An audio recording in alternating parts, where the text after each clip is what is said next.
The tradition of Festivus begins with the airing of grievances. I got a lot of problems with you people. Now, you're gonna hear about it.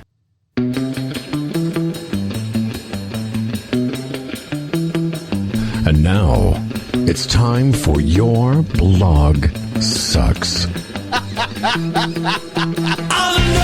day, come on, with these ropes I tie, can we do no wrong? Now we grieve, 'cause now it's gone.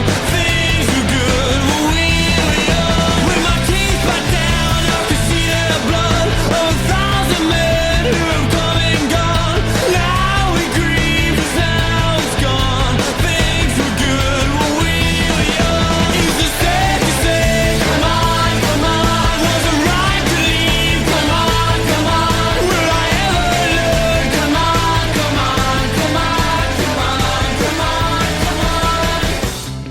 As God is my witness, Elvis, I can't remember if we were supposed to talk over that intro. It has been so long. Do you know what that is? No, I was going to say, did we use that song way back in the day? That is the intro. Like, that was the actual intro. Really? So I remember Humble doing his thing, but I don't remember the song. Yeah. So let's give a little context, because there's nobody. Maybe that guy. What was his name? Jay-Z or something. There's There's one guy who was mad, right? He was Rob mad, J right? was a big fan. Okay, so. Oh yeah, that guy. Over a decade ago, I had this idea where we would have a spin-off series. Like, it wasn't going to be a part of Toronto Mic'd. It was going to be a spin-off series, a standalone podcast. It was going to be called Your Blog Sucks. Do you remember why I was going to call it that? Well, because your blog sucks. Because my brother Steve once told me, your blog sucks now, and I told you about that. Remember? Yes, I do remember. I do remember. Pre-podcast. And this was before, like, it was obviously a joke. Your blog didn't suck. It sucks now, but it didn't suck before. Don't tell Cheryl it sucks now, okay? But you used it, and like you used it, and I like the phrase "your blog sucks." And it's a good name for a podcast. Yeah, well. 10 years on, I thought it would be a big fucking hit. So we recorded 10 episodes of Your Blog Sucks. And one guy listened. Well, at least one guy. I only know of one guy. I bet you Moose Grumpy was listening. She's on the live stream now. But that was the opening theme, because I love that song, because that's the Von Bondies. And that song was from Rescue Me. Do you remember Rescue Me? Yes. Okay, so that was that's like a post 9/11. What was Dennis Leary? That way he was like a firefighter or something. Yeah, and his brother died in 9/11 or something, and it's a New York firefighter. So I watched, looking back, I watched this Rescue Me. That might be the last time I watched like regular TV or whatever. But Dennis Leary's back on TV, I think. I think he has a new show. I think he has a new show. Okay, like a network show? Is it? I think so, yeah. Well, I'll look it up. Well, that guy needs to be on like HBO or something so he can swear, right? Like, you don't want Dennis Leary being family friendly. And isn't he also infamous for stealing people's material? Possibly, yeah. I'm pretty sure. Oh, Bill Hicks and stuff. I remember now there's like a Bill Hicks routine he borrowed or whatever. But we all remember Asshole as a big Much Music hit. Yeah. Like, they would play that video all the time. I'm an asshole. And we all kind of dug it. And he had an album that was very popular called No Cure for Cancer. Yeah. Hold on to that C word. It's going to come back later. I'm teasing it, okay? C word's coming back. But I want to just tell the listenership that we dropped 10 episodes of Your Blog Sucks well over a decade ago. It didn't gain any traction, and I just sort of took those episodes and I decided they don't get to be a standalone feed. Nobody's fucking listening. So I'm just going to make them like bonus episodes of Toronto Mic'd, and then we moved on with our lives, right? We did. Well, we tried to. Going Dutch. And speaking of Lieve Fumka, she's Dutch, so that's probably Going Dutch is an upcoming American comedy television series created by Joel Church Cooper, and it's going to be on Fox and Hulu. Oh, it sounds like it's going to be a smash. Oh, it's going to be the next Modern Family. I mean, all good shows start in January, That's right? It's clearly a fill-in for another shitty show that they already canceled. Well, No Cure for Cancer. He was right about that. We're working on it. But I wanted to bring the Festivus, the annual Festivus episode. I don't know how many December 23rds you visited me, but most of them. It's a lot of them. We should go back into the archives, Bonchives or Boonchives, and figure this out. Okay. Well, maybe while we talk, Jeremy Hopkins, what are you doing for the next 10 minutes? Can you find out how many Festivus? But here, I mean, there should be like some sort of like celebration for number 10. Well, this is probably at least 10, but you think? I wanted to bring it back to its roots. I think it had like, you know how like the, what do I pick on? Arts and entertainment, right? Back in our childhood, the arts and remember when we were kids? The arts and entertainment, the A&E network was like for like, I don't know, you'd see like ballet and shit. Like, don't you remember, right? Yeah. And then it became like the Law and Order station or something. Yeah, and also Intervention. Remember they played Intervention like 24 hours a day? But they had what's called scope creep. This is very common. Like the History Channel starts off being all about Hitler, okay? Right. Yes. And then at some point it's about like pawnbrokers or whatever, right? Like it's called scope creep. It happens at all these fucking specialty stations. Well, Festivus MTV, Much Music. Much music. Right now it's like a Simpsons rerun channel or something Is like it? that. I wouldn't even If know. it exists, it probably airs like old episodes or something. And then MTV became the Jersey Shore network. Right, exactly. So that's a good example of scope creep. Festivus episodes of Toronto Mike featuring Elvis, who in a moment I won't like tell people who you are because now I think it's fun if people just drop in cold and hear this voice and they wonder who it is. Shout out to Alan Zweig. We'll talk about him in a minute. But the Festivus episodes morphed. I think it became kind of like Christmas episodes, but I like these being anti-Christmas episodes. So today we get it right. Today is all about the airing of grievances. Correct. My first unofficial grievance Unofficial, though, airing, because I don't want the official ones yet. Okay. Unofficial is that everyone talks about, like, Festivus is like, you know, popular now. Like people, I was listening on the radio on the way, like ESPN radio, they did like a whole Festivus thing. And everyone talks about, you know, there's the poll and it's December 23rd and there's the airing of the grievances. But like, have we just completely abandoned the feats of strength? Like, what the fuck's your problem? Are you doing that in the your secret household in North Oshawa? Yes. Festivus includes the feats of strength. Do not forget the feats of strength. Like at the Toronto tree? We can wrestle naked out by the tree there. Well, Monica, if she's back, she can take the photo of us wrestling by the Toronto tree. Okay. Naked preferred. So a little housekeeping though off the... Yeah, well, I would do it no other way. You know this already about me, okay? So if you don't know who Elvis is, that's your problem. I'm not going to tell you. That only took about 3 years or 4 years to come to fruition. Figure it out. I think about this episode's for the real head. On the mic, Elvis is cracking open a Great Lakes beer, even though it's 10 a.m.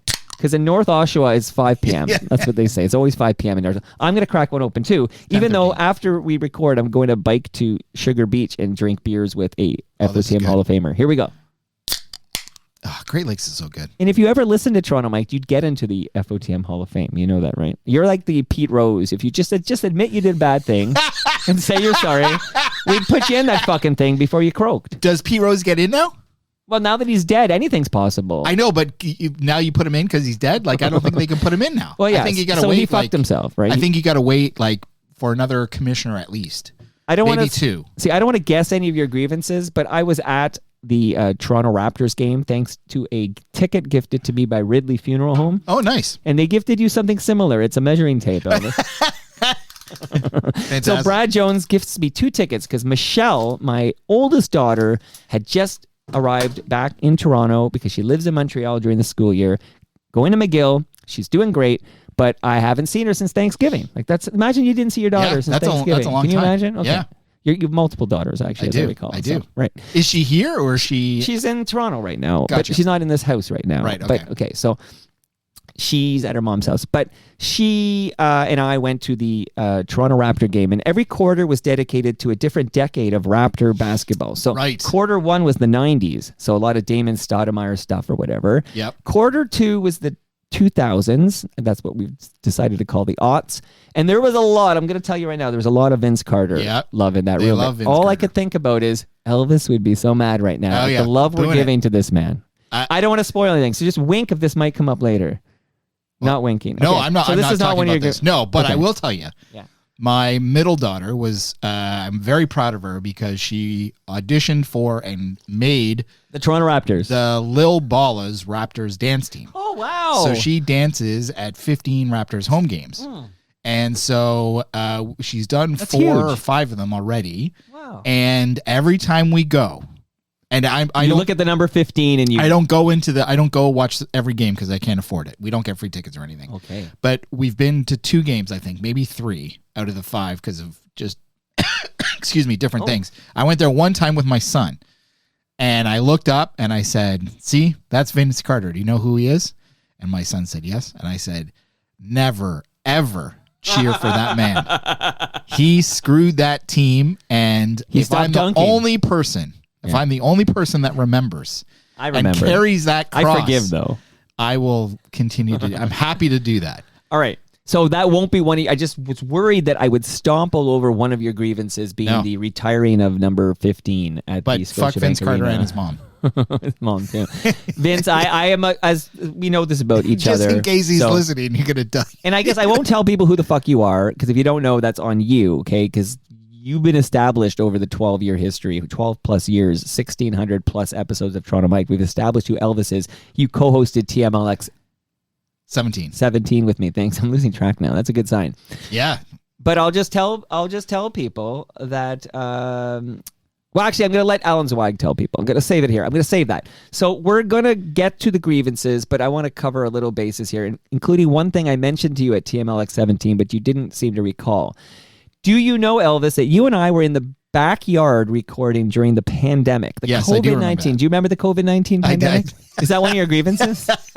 No, I figured that's it's not a thing as much anymore. Well- But yeah, I remember coming over and we were in the backyard. Yeah. Okay, so that was the moment the shout out to Ridley Funeral Home was coined. I don't remember I have that it. being the. Oh, you do? Tyler Campbell for a episode of FOTM Cast, not the most recent one, maybe a couple back, maybe 3 back. In fact, they're going to be, this is by they, I mean Tyler Campbell and Cam Gordon are going to be here the first week of 2025 for another FOTM Cast where we review the previous quarter. Is You this really like- should listen to these things. Is this like the Walking Dead, but the Talking Dead show? Maybe, Is but that I what it didn't is? see that. But this is basically, we take the last quarter of the TMU, the Toronto Mike universe, and we dive in, like who died from the TMU, Yeah, that's who are totally the it. exciting episodes. Totally. This is Talking clip Dead. blew my mind. I can't believe this happened. Okay. I never watched it either, but it was like you watched The Walking Dead, and then like there was an hour-long show afterwards where some of the cast came out and they talked about the show. It's for the real heads, right? Like you don't want a casual, you don't want an Elvis listening to You're right. FOTM Cast, okay? You want the real heads. I want... How funny would it be if I listened to no episodes, but I listened only to the fan cast? Not a bad idea, by the way. But here's the moment. Are you ready, Elvis? I'm looking Yeah, forward to yeah. your reaction here. This and this is during the pandemic. I think this is like 20. Well, you'll tell me because it'll depend on when your beloved father passed away. yeah. Okay, so let's listen. My sincere condolences. Last time you were in my backyard, I was giving you sincere condolences. Shout out to Ridley Funeral Home. I was because your father had passed away, and you were very. I know. Is that too cry? It's Festivus. It's Well, this is the Festivus. so your father had. This is. So Your dad died. Shout out to the funeral. so and Sponsor. again, my sincere condolences. And you were. Can you really say sincere condolences after you just Well, that was. plugged I mean, come on. It's been over a year. Like you know. Oh, that's fantastic. That's, But- that'll listen. I'll listen to that over again. There you go. Do you remember that? I don't remember it, but it said it over a year ago, so I would gather that was 2021. Okay, so your father my passed in 2020. Yes, June of 2020. Okay, then that would And be then- the Festivus. That was probably December 23rd, Yeah, 2022. No, 2021. 2021. 2020. Right. That's crazy. Yeah, but that's that the is first- funny. Like, holy shit, that is funny. So That that's really like is. and again, not I didn't have notes to say fucking shout out to Ridley Funeral Home. Like it was an organic moment that caught on, and ever since that episode, it's Yeah, not a I mean, Toronto Mike it's all episode. over the place. Yeah, It's we're all over the gonna be shouting out Ridley Funeral Home. I think it's that's funny. That is really I really like that you brought that up. That's good. Who Tyler dug up the clip. Tyler right. Campbell, who's the VP of Sales. how does he have access to these clips? Well, because what do you mean? They're in the Toronto Mike's feed. He What are you just talking goes about? back to the podcast. Everyone with an internet connection on planet Earth has access Right, I'm to just thinking of this these being episodes. like a radio show or something. No, this is not a radio show. I'm like, okay. imagining him in there recording this on tapes. No, you overthink it. So Cassette. we have shout out Ridley Funeral Home off the top, okay? Because you and I similar vintage, and I think this is important for. Well, I mean, sports fans in this city, but just Yeah. sports fans in general. This is, Yep. to me, a big one. I was offline for several hours this day, and I literally went into Blue Sky on my phone from after a swim, and I'm looking at Blue Sky, and I see Matt Layden, okay? Do you know the name Matt Layden? No. Matt Layden is a guy in Edmonton. Oh, that guy, the crazy guy. Yeah, so he was on the app formerly known as Twitter, and then I told him, hey, I'm moving to Blue Sky, and he followed me to Blue Sky, set up an account. So almost every day he goes, Mike, Oh, he goes, Toronto Mike, what's happening tomorrow on Toronto Mike? Like, he sets me up to like promote future episodes. He's kind of amazing. And then he'll ask me, like, if I have a sports media person over, he'll be like, can you ask that person to ask the boss to like recruit James Duthie from TSN so he can host Hockey Night in Canada? That kind of stuff. Like, seriously. But the great Matt Layden, he wrote, did you hear about this person's death? And that was I'm like, that he's dead? Like, I saw him fairly recently. I was thinking he could suit up for the Blue Jays in 2024. Right. I didn't see him in person. I saw him on like TV or something. But here is a clip of somebody I want to remember off the top. A one-run lead for Philadelphia as we go to the bottom of the ninth. Jim Fregosi will give the ball to Mitch Williams to try to get the final 3 outs and force a Game 7. I'm Ricky Henderson, and what I'm known for, being the greatest leadoff hitter of all time. Top of the order, Ricky Henderson. Williams walks Henderson on 4 pitches to open the ninth. So I was on first base, and then I got to second base. Line into center, falling fast to hit. Mitch was mainly worried about me. He's still in third base, in the scoring position. And now Ricky Henderson has taken Williams out of his game. Trying to keep Henderson close to second. Williams has fallen behind Carter 2-0. So he ended up slide stepping and trying to throw a slide, but he hung the slide. Well hit down the left field line. Way back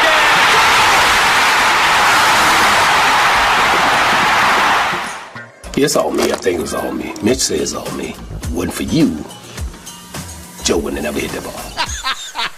Okay, a moment to process. Firstly, any thoughts on the passing of the greatest leadoff hitter of all time, the greatest base stealer in the history of Major League Baseball? Just ask him if you're in doubt. Well, you can't ask him anymore. We lost Ricky Henderson at 65. Yeah, 2 thoughts. One is, if you want to know who the greatest baseball player of all time is, just ask Ricky Henderson. He'll tell you. And 2 is, this is shocking because it looked like he could have, and he actually apparently said so over the winter. He thinks that he could easily be the base stealing leader in baseball now. He looks like at it, though. 65 years old. He looked really good. Yeah. But apparently he died from pneumonia, which is brutal. Which reminds you that if you're eligible, here's a PSA, if you're eligible to get that, there's a vaccine for pneumonia. There is, isn't there? You have to be 60, 65? Something like that. Something like that. So you got it already, right? There's Elvis? so many people I know that have pneumonia or like have got it in the last 6 months. It's crazy. Do you know the name? I've had walking pneumonia, but it didn't even interrupt a bike ride. They gave me a pill and then it went away. But do you know the great Gare Joyce? Do you know this name? Yeah, I do. Okay, Gare Joyce almost died of pneumonia a few years ago. Oh, wow. I remember They that. said it was close. He says it was close. He can drop stats on you, what happened to his blood pressure and stuff, but he was, knocking on the door. St. Peter was opening that gate. St. Peter. Oh. That's who's at the gate that's when you good. die. You'll That's find pretty out. good You'll that he find got out. St. Peter. Anytime. So I have a few thoughts. One is I love the whole idea that Ricky Henderson has at some point decided he hit that walk-off home run in 93. It's fantastic. It's on brand. It really is on brand. It's fantastic. But that quote is so perfect. But then I revisited it all in my mind, and he absolutely plays a role because you have the greatest base stealer in the history of the game on second base, right? We're down by 1, so that's the tying run on second base, dancing. Right. There's only 1 out. I think Devon White was an out, but Molitor, he didn't get credit there, but Molitor hits the hit that brings Ricky to second base. So now we got first and second, Joe at the plate. I think Alfredo Griffin is on deck. Like, I think that's like a trivia question. Sounds about right. Something like that. That's amazing. Yeah, If we who's got on deck? Imagine Alfredo Griffin is up, 2 outs, tying run on whatever. You want me to look it up? Go ahead. But I'll just say he totally gets in Mitch Williams' head, and he may have played a role, but there's a big difference between, having the greatest base stealer in the history of the game dancing on second base at that at-bat will help Joe Carter, but he kind of takes that, which I would believe to be true as a baseball fanatic, especially back in 1993. And he makes it, I'm the reason Joe Carter hits the 3-run homer. Now Joe's got to touch them all. But I do remember as a diehard Blue Jay fan in 93, when we made got that Ricky Henderson, it was a trade for a great pitching prospect named Steve Kotze, I believe his name was. Yeah. Didn't pan out, but we all thought he was going to be like a great one. But I remember the Ricky we got wasn't the Ricky who played for the Jays. Like, we got a Ricky with these amazing numbers, and he fell off big time when he joined the Blue Jays. So we never really got that Ricky, but we did have a Ricky who could dance on second base with one out in the tying run at second base. It was a threat, right? The threat that he brought. Always. And he had the dance. And Mitch does kind of look like he's getting a bit distracted. He knows. Yep. So I am going to give partial credit to the great Ricky Henderson. We lost too soon. Well, it's all part of the game, right? I mean, Joe still has to hit the home run, and throwing, distracting the pitcher while you're on second is part of your job as a base runner, especially if you. And no one did it better, right, Elvis? Correct. And so you know what? He did have a little bit of swagger, but I actually dig it. I dig it. You know what? The swagger comes off as genuine. Like I believe that he believes that. I don't think that he's just trying to be, show some bravado. Like I think that he actually does believe what he just said there. That wasn't just him trying to brag. That was him from his perspective being factual. And he believes he hit that 3-run homer in 93. Yeah. So Alfredo Griffin was indeed on deck. And I remember. I think this is sort of like AI happening here for me, so I don't know if it's. I'm not. We're misusing that term. I don't that remember could be this. a grievance. We're misusing the term AI. But this is actually AI. It's an AI. Right, but we're now applying AI to everything from like a bread maker to a fucking microwave. It looks like Alfredo Griffin was pinch running for Olerud. That's why he was in the game. Right, because you don't want all the root slow as molasses there. Okay, now I have a breaking news before I play one last clip of Ricky Henderson. This is Moose Grumpy, who has looked into the Toronto Mike archives. You ready? Oh boy. Here are Festivus episodes, assuming I labeled them all properly.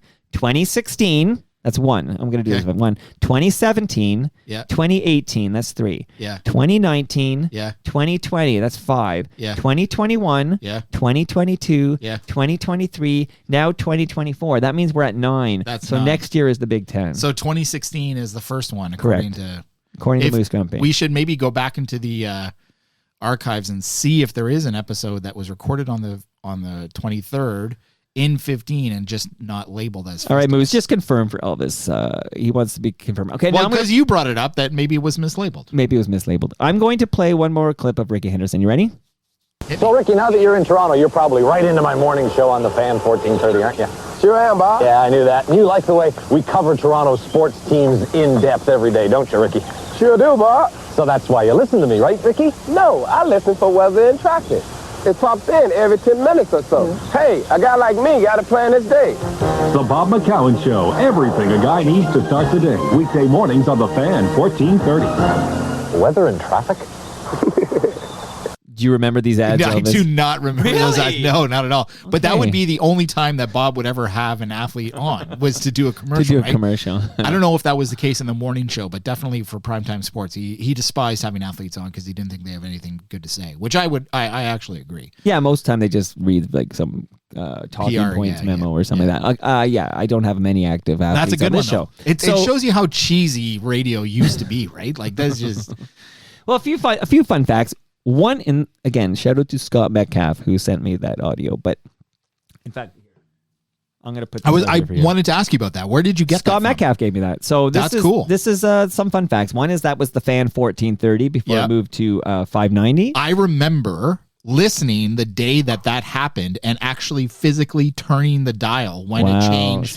Over to 590. I remember that distinctively. We are the perfect age for that switcheroo. I think it was early 90s or whatever that was. And then another fun fact there is that's a morning show with Bob McCowan, who is most famous for being Afternoon Drive.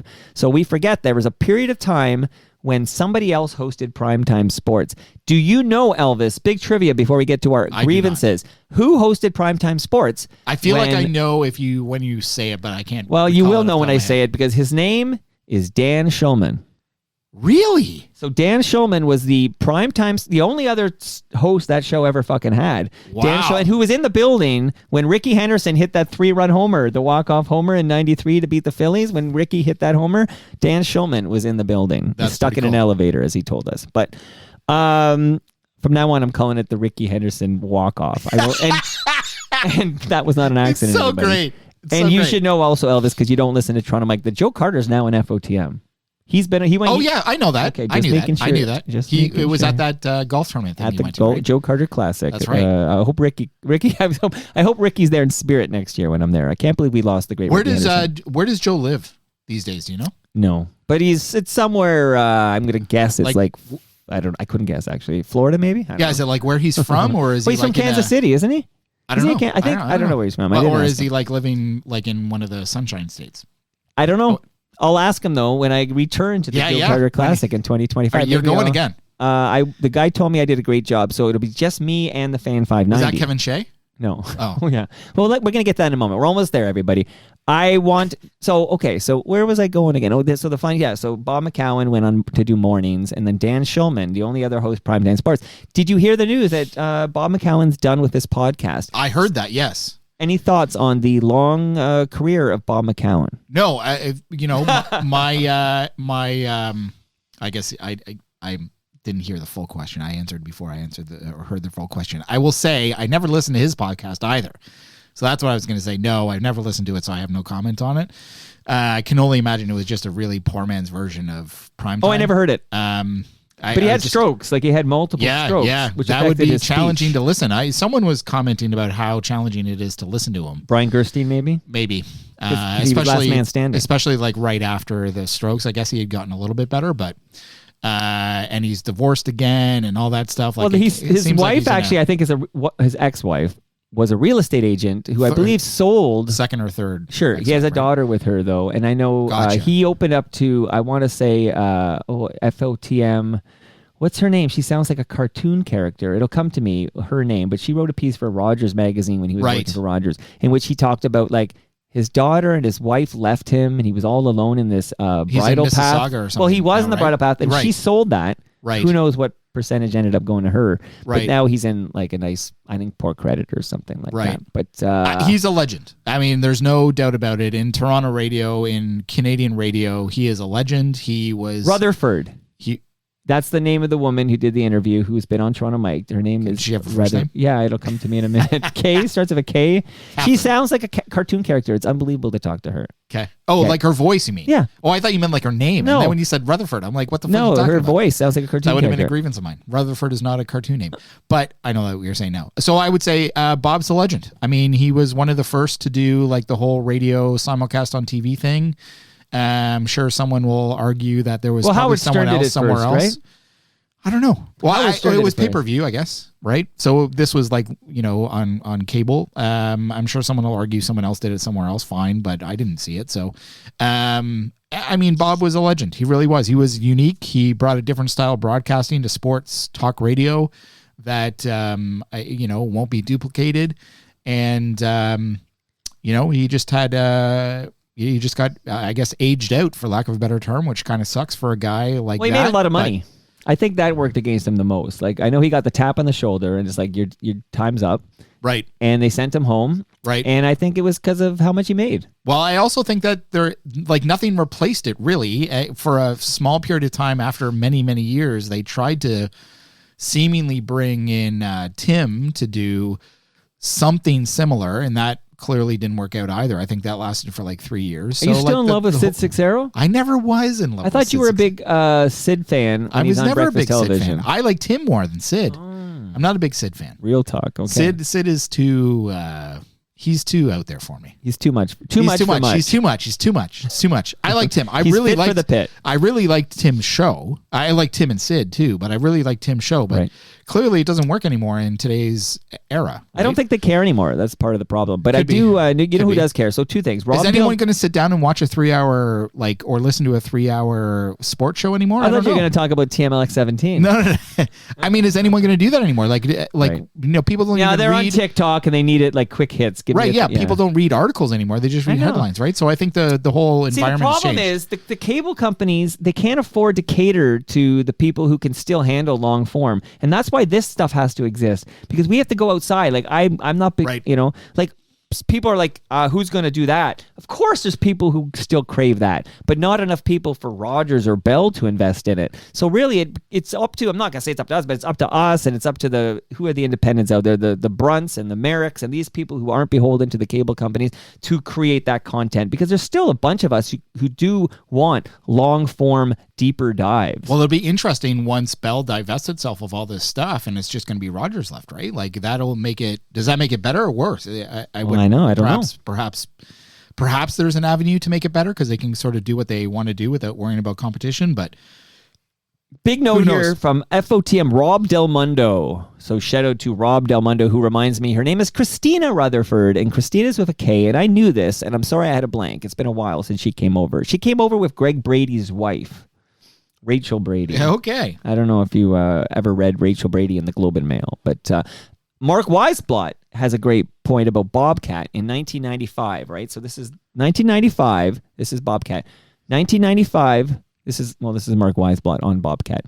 1995 turned out to be one of the most tumultuous in McCowan's career, as he was fired only to be rehired. So he was fired in 95, rehired a month later to host primetime sports because Dan Shulman left to become the Blue Jays play-by-play announcer on TSN. So this is 95. Shulman's doing afternoon drive. He quits to go do Blue Jay games for TSN. Smart move by Shulman. Yeah. Now they have to bring Bobcat back. Oh, he didn't write it though. Wikipedia wrote it. He copied and pasted it. But so we won't give too much credit to Weisblot. But McCowan then promptly, getting the new gig as a primetime sports host, he promptly takes a 3-week vacation after hosting one show on a Friday afternoon. So there you go. That's the kind of guy. So he was like the Ricky Henderson of talk radio, sports radio, in that you want to know who the best broadcaster in the country was? Ask Bobcat. He'll tell you. It was Bobcat. Yeah. And he had that bravado and that swagger. He did. And it worked well for him because in all these contract negotiations, he went in wanting a lot because he felt no one does it better. Right. And he often got what he wanted. I also I love the stories of Stephen Brunt. Maybe it was on this podcast, telling the stories of how he would just like walk in and there's like no prep. He would do no prep. At least he would do prep at the station. He'd just walk in with his sunglasses, sit down, turn the mic on, and then, a lot of times he wouldn't even talk to his co-host before the microphone went on. He was just a real curmudgeon in that way, but also clearly knew his stuff without really, demonstrating, before the show or after the show for that matter. He had a good rap on him. Yeah. And then he would, go out and smoke during commercial breaks and all that kind of stuff. Like just a real sort of like a real character kind of guy. Like I'm surprised he didn't get mixed up in any sort of like shenanigans and stuff. He seemed to be like that, because he was the top dog, like you would imagine that there would be people that he could have taken advantage of, but that never came out of it. So to his credit, that kind of stuff. No, he's just a cranky curmudgeon guy. Yeah. You know who else is a cranky curmudgeon guy? Who? Alan Zweig. He you know really that name? is. Yeah, I know. I don't even know who he is really, but I know because I've met him, and I know him from your podcast TMLX thing. 17. Yeah. So I have a short clip of Zweig's take on you from TMLX on me. 17. Yeah, you he ready? talks about me. Yeah, you were there. Oh, right. Okay, I thought it was like after. No. I thought you were got sitting this, beside me. I thought you got actually. this. So post. this is what Zweig had to say about you. So let's listen closely. It's very short. Here we go. Also, Feedback your in the- co-host is just fucking laughing. It's like Ed McMahon here. Who is the Anyway. Hi-oh. This is way better than the Righto, fucking sir. Stanley Cup story. It's way better. Firstly, are you criticizing the great Kevin Shea story about That was fantastic. It really was Jack good. McLean? It's just an easy target to be able to poke fun at that story, but it was. First, it was really only good. 21 minutes. It was fantastic.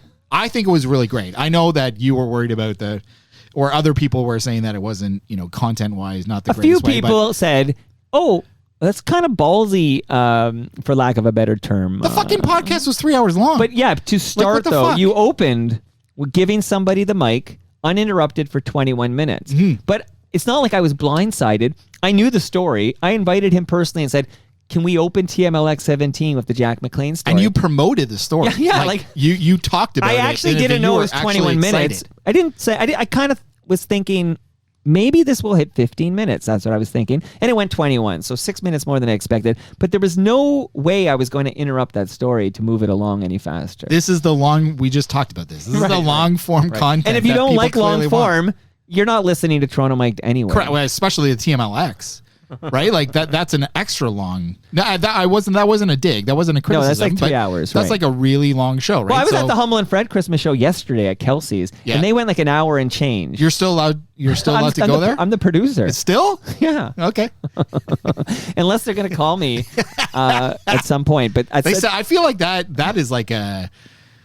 I feel like that relationship is like just emotionally scarring. This is up You and were down, at it my seems wedding where they were there too. I You were did. at their I was table. at the table. Wow. Yeah. I feel like that relationship might be. And Howard toxic. was hammered that day, right? He was very intoxicated. And then yes. He made the speech. The infamous speech. Which wasn't Yes. scheduled, in which he looked at, because it's funny, because tomorrow is the Monica's family Christmas. They do Christmas Eve in the Filipino Gotcha. community. Okay. Yep. So tomorrow I'm going to that.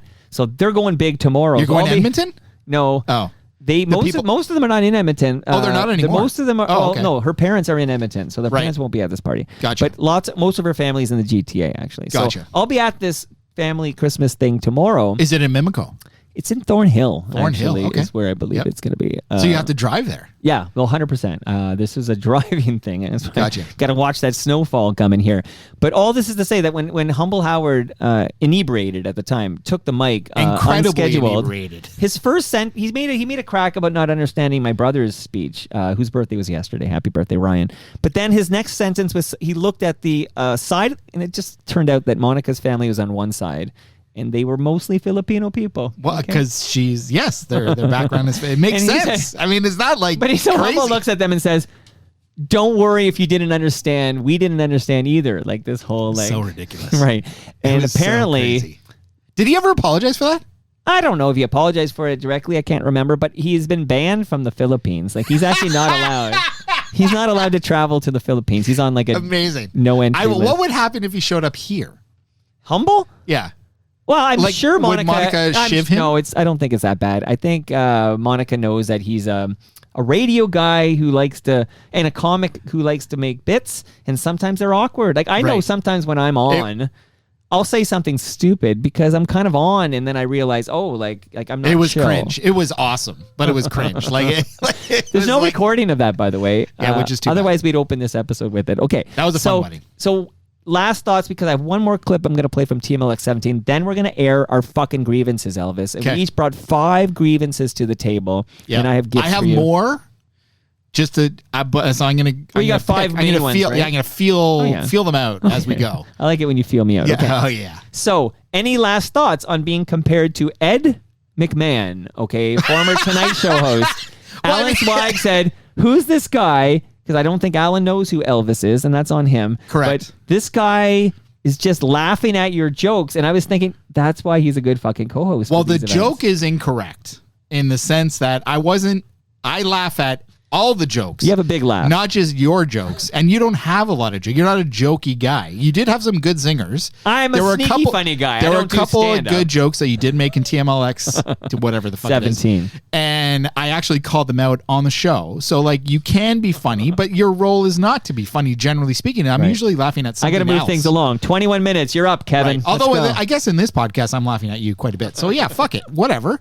It's fine. I don't Yeah. The thing is that 99% of the people who are there and listening have no idea who the fuck Ed McMahon is. So like No, that's a Gen. I feel like that's a Gen X crowd. Gen X? Yeah, it's not below Gen X, right? Like here, it's funny because But Gen X and baby I was in there's this. probably baby Oh yeah, I boomers there forgot. too, I was right? at the Christmas party yesterday. I went like an hour and change. Mine go 3 hours, but mine go 3 hours because everyone who attends and wants on the mic Can get on the gets mic. on the mic. Right. Humble and Fred only let paying sponsors on the mic, right? So it's Gotcha. 100% different, right? Oh, so it's a big circle jerk. well, it's just not like I didn't get on the mic, for example. at Oh, the you did? Well, No. really? You're the producer. I know. Don't you permanently have a mic beside you like Gary Delabate? No, I was like wrangling people. Like, so when they wanted Brad Jones from Ridley Funeral Home, I Right. would Oh, go get really? him. And but Brad is. Do they fun- shout out to Ridley Funeral Home as They well? don't or no? actually ever say those words. I don't think they know I say them. They should adopt those words. Shout out to Ridley Funeral Home. But Ridley Funeral Home, as we speak right now, is a sponsor of Toronto Mike and Humble and Fred. How many times has that happened in history where you've had Oh, Palma Pasta for a little while. Right. And I think I brought a company to them called Garbage Day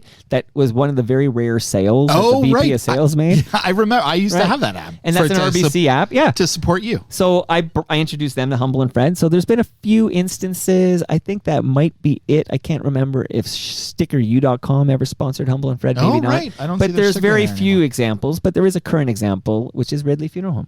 Right. Who's sponsoring both here. So I was doing a lot of wrangling of things like that. And then, Gotcha. so I never, but if they had called me on the mic to say hello, I 100% was prepared to do it, but I never got called on the mic, so it didn't happen. But at a Toronto Mic listener experience, only once a year do we do the live recordings, and that's at Palma's Kitchen. And I want to thank Palma for hosting, and Palma has a large lasagna in my freezer for you, Elvis. Thank you. Thank you. Anthony's the best. He really is the best. Well, you and I and Anthony have a great history because we were way back. This is way back to like when your blog didn't suck days. Before the podcast. Which yeah, way before the podcast. When my blog didn't suck. I think it did suck by then, but I can't remember. No, it didn't So suck. there's a lasagna for you. I have Thank one more you. clip from TMLX 17, but first I'm going to give you this wireless speaker from Moneris, because you're going to listen to Season 7 of Yes, We Are Open, which is hosted by another guy we chatted with at TMLX He's the 17, best. Al Grego. I feel like who's I've the known him best? for a long time. Anthony or Al? Anthony, just because I've known him for a lot longer. Okay, but Al Grego is There's also a the best. Longer history there. Deeper history. What do you think of Peter Gross? Is he also the best? I want to know. I'm going to ask you about everyone at TMLX. What are your thoughts on Moose Grumpy? She's live lovely. on the live. Is She's she lovely? She Is absolutely, yes. I mean, I don't know who she is before this whole like podcast thing comes, and then like all of a sudden she's like this super nice person. Well, who's, she comes like, to says- events. That's how I get to know my listeners and when they she's come like to events. she listens and she's like nice and like she gets it. She just did homework. It's for like us. she's in on the joke. She's lovely. You know, like she's great. And she's become a dear friend of both Stephanie Wilkinson, who's Right. an OG. She was on the bus before the podcast. Okay. Oh, she was. Yeah. She was before my blog sucked. She was a big fan of TorontoMike.com. And Lieve Fumka, who we'll talk about in a I moment. thought they were friends before. No. They all met through the Toronto Mike listener experiences. So I have a question for you. Like, and I thought of this on the way. I thought about Then this. I have a statement from the VP of sales. So you go first. I thought about this on the way in, actually, this morning while I was showering. How many years have you been doing this? This is now year 13. 13. So 13 years ago, I know that this is somewhat of an unfair question because podcasting in the world today is so much different than it was 13 years ago. But when you started this and made the conscious decision, maybe unconscious because you sort of were forced into it a little bit, did you ever think that you would get to the point where you had this sort of business and also community that goes along with what you're doing? Because you've built something really, really special. It's if you've never been High to praise from you. If you've never been to a Team LX or even like just participated in online stuff with Mike, he really has this amazing community of people that have just like come together, and it's amazing. Did you ever think that that was possible, or was that even like a glimmer or a twinkling in your eye of something? Well, no one forced me to start Toronto Mike. I literally just watched Humble. I started Humble and Fred podcasting in October 2011. Well, I think you went. What I meant was that you went into it full time. Oh, I know. Because then 2018. you got laid off. You got laid 2018. off from your job, right? 2018, I left my full-time job and started TMDS. I have to get my initials correct. Okay. So I see what you mean. Okay. So no, but I started the podcast in 2012, right? So the podcast was 6 years old when I started TMDS. Yeah. You But knew what no, you were I doing. never, of course not. You don't, who am I, right? I'm not a radio guy like you. You were on Western radio. I wasn't a radio guy. But you used to call Western games for the university. Football, hockey, all Come that on. stuff, yeah. And I know you lost a good friend, Carlo. I did. Carlo, yeah. See, I remember Good- these good- things. good memory. Multiple vowels in Carlo. as I Yeah, remember. he's finished. He was Absolutely. finished. Oh, he's finished all right. Shout out to the funeral home. No, I'm sorry. Wow. I never met him. Wow. I'm sorry. But I absolutely don't. I didn't think about it. Remember, not that you should remember, but the first TMLX event was at Great Lakes Brewery. I was there. And they said, hey, have you thought about having a live event? And I actually kind of laughed it off like, it'll just be me, and if I can Maybe I beg wasn't there. Elvis to come. Maybe I wasn't there. You said the first one wasn't broadcast, right? Can't remember. Was there a broadcast? Can't I don't remember. know. I do know that Al Grego's band played it. They're the Royal Maybe I was. Pains. Maybe I was there then. Can't remember if I recorded the first one. I think I was at 2 or 3 at Great Lakes. Yeah. And then the Palmas Kitchen one. Definitely at Palmas Kitchen. Okay, so we're right because 18 will be in June, right? So we're already at 18. But I guess. And then you did a bunch in the park, like throughout the pandemic and stuff. Yeah, we met at Marie Curtis Park for beers, and I'm going to carry that tradition at Sugar Beach later today. But, and that's not a TMLX, so Michael Lang, don't worry, don't sweat it over here. Oh dear. He's got the streak. So a couple He's of things. like Cal Ripken now. So Mark Weisblad says TMU was possible. That's the community we call it, the Toronto Mike universe. Was possible because our guy Mike was an enthusiast of the 3-ring circuses that would develop around radio shows. So maybe I think he's saying you're a whack packer. I'll take it.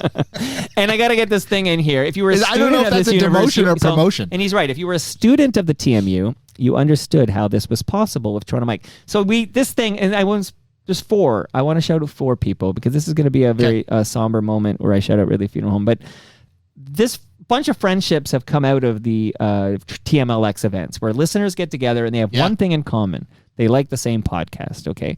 And maybe they even like me. Maybe they like Elvis. I don't know.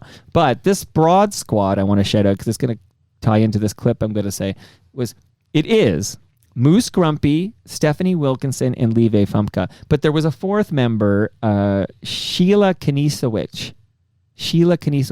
And Sheila, early 50s, attending all the events, very involved, dropped dead of a heart attack. Yeah. She passed away very suddenly. And that was a hit. I remember getting the news and confirming it with her employer, because she had an employer, a real estate agent in like Bloor West, Kingsway. Anyway, her name is Gludish. Her last name was Gludish. And I confirmed with her all the details. And I couldn't believe what I was hearing, that Sheila was gone. And you know what that's like with Carlo and people you've lost in your life. It's a hit. So they are now friends, but they were not friends pre. I did not know CMLX that. See, events. that also speaks to the power of the community, because as an outsider looking in, I see, especially Moose. Why are you an outsider? Why don't you come on inside? It's warm in here. Okay, so Live Fumka, I'm going to play a clip. But Moose Grumpy writes, in the live stream, by the way, why am I reading these real-time clips? Because we're live at live.torontomike.com, and many members of the community are there. The whole TMU is amazing. This is Moose Grumpy. We have helped each other find jobs, raised money for charities, support through lifetime events, births, deaths, weddings. Much love is spread between friends. So I feel honored about that, but I feel like we're doing some drifting away from the crankiness of these grievances here. My goodness. But one last clip from TMLX 17, and then we'll get to our grievances. I promise. Hit it. This happened. Live Fumka. Yes. Please give us an update on your health. We're all thinking about you. I did drop off the Wire DVD set. That's how much I care about you. How are you feeling? Give us a health update. So I had a PET scan about 3 weeks ago, and it showed that I was cancer-free. And there you go. Thank you. So thank you, Live Fumka, FOTM Hall of Famers. Thank you. Any words before we give up your mic? Well, I don't want to embarrass him, but someone at this table has been with me throughout the whole journey and always there getting my back, because he's been through it too. I don't want to make you cry, but Elvis, I like it when he cries. Thank you. Elvis has been there for Live. I thought you were talking about me, but you're talking about Elvis. Any words to say to Live? I mean, she's a remarkable woman. With everything that she's gone through, we text back and forth, and there's good days and bad days, but she's always way more positive than I would be in that situation, and you're just an inspiration, and you're going to keep kicking ass. I know it. Thank you. Love you. Love you too. There's a hug happening. There was a hug. Oh, you're tethered. Okay, ladies and gentlemen at home, there's a big headphones on. You can't hug. Elvis and Live Fumka. I'm doing play-by-play. I'm the Dan Shulman of emotional moments here. Keep us posted, 2 fucking please. times now. Yeah, you were crying again. Yeah. You haven't cried that hard since George Michael died on Christmas Day. Jesus. Before I get your reaction to Live Fumka, fun fact. So, not fun that George Michael died on Christmas Day, but Ricky Henderson was born on Christmas Day. Was he really? Yeah. Oh, so he would have been 66 in a couple of days. Okay. You know what blew my mind? Because I don't like this guy, as you know, and I don't want to. What, Ricky, or you don't like Ricky? I don't want to go down another tangent, but if I told you that Ricky Henderson was 65 and Eddie Vedder turned 60, which is I think today or yesterday is his birthday. Love that guy. Would you believe me? Because I feel like Ricky Henderson is kind of like Hulk Hogan. Like, I thought Hulk Hogan was 50 when we were kids. And then, he just always looked old. And Ricky Henderson, I just thought he was a lot older than this. When I heard he was 65, I'm like, are you fucking kidding me? I thought he was 80. Well, you know who looked 80? Speaking of World Series wins for the Blue Jays, in 92 we beat the Atlanta Braves, as you will recall. Yes. Do you remember Atlanta Brave, the guy who got the final out, the great Otis Nixon? He's become a Blue Jay.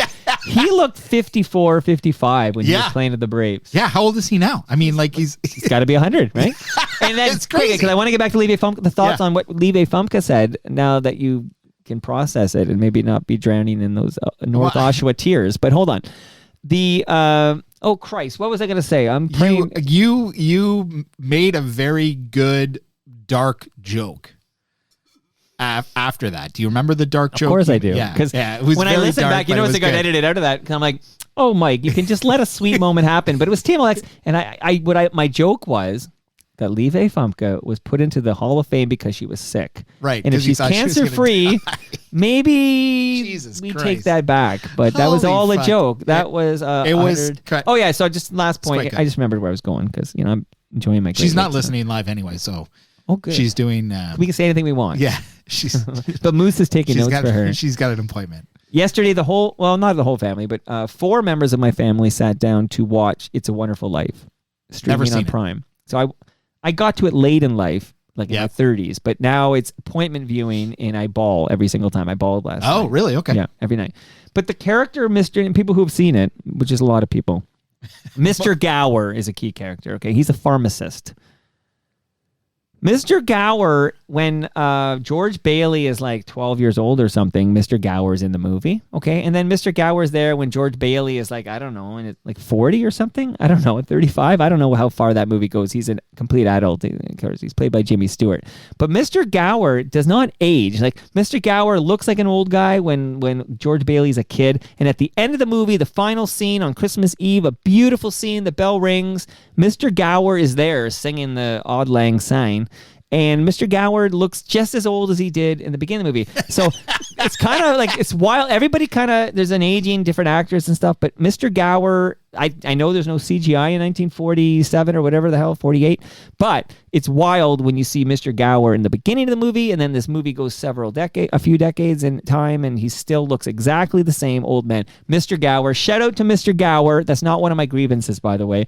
Elvis, please react to those very kind and beautiful words our Levi Fumka said about you at TMLX 17. Well, she's amazing. The whole thing is sad, but I think one of the more sadder things is that it took a crazy thing like being diagnosed with cancer for me to, be introduced to 2 people that are really just good people. And, there's always a shortage of good people in your life. And so any more good people that I can add into, my day-to-day to keep things moving in a positive direction, I will welcome. And the context for adding them sucks, but I'll take it. But you do know the TMU is full of those types of people. That's literally the community that has developed. But didn't I just fucking... But they have to all get cancer for you to care about them? Didn't I just blow you earlier to tell you that? Fillet Well, me. I don't have all these I don't have the opportunity to meet all. Well, thank goodness Levi Fumka got the cancer, so you take the time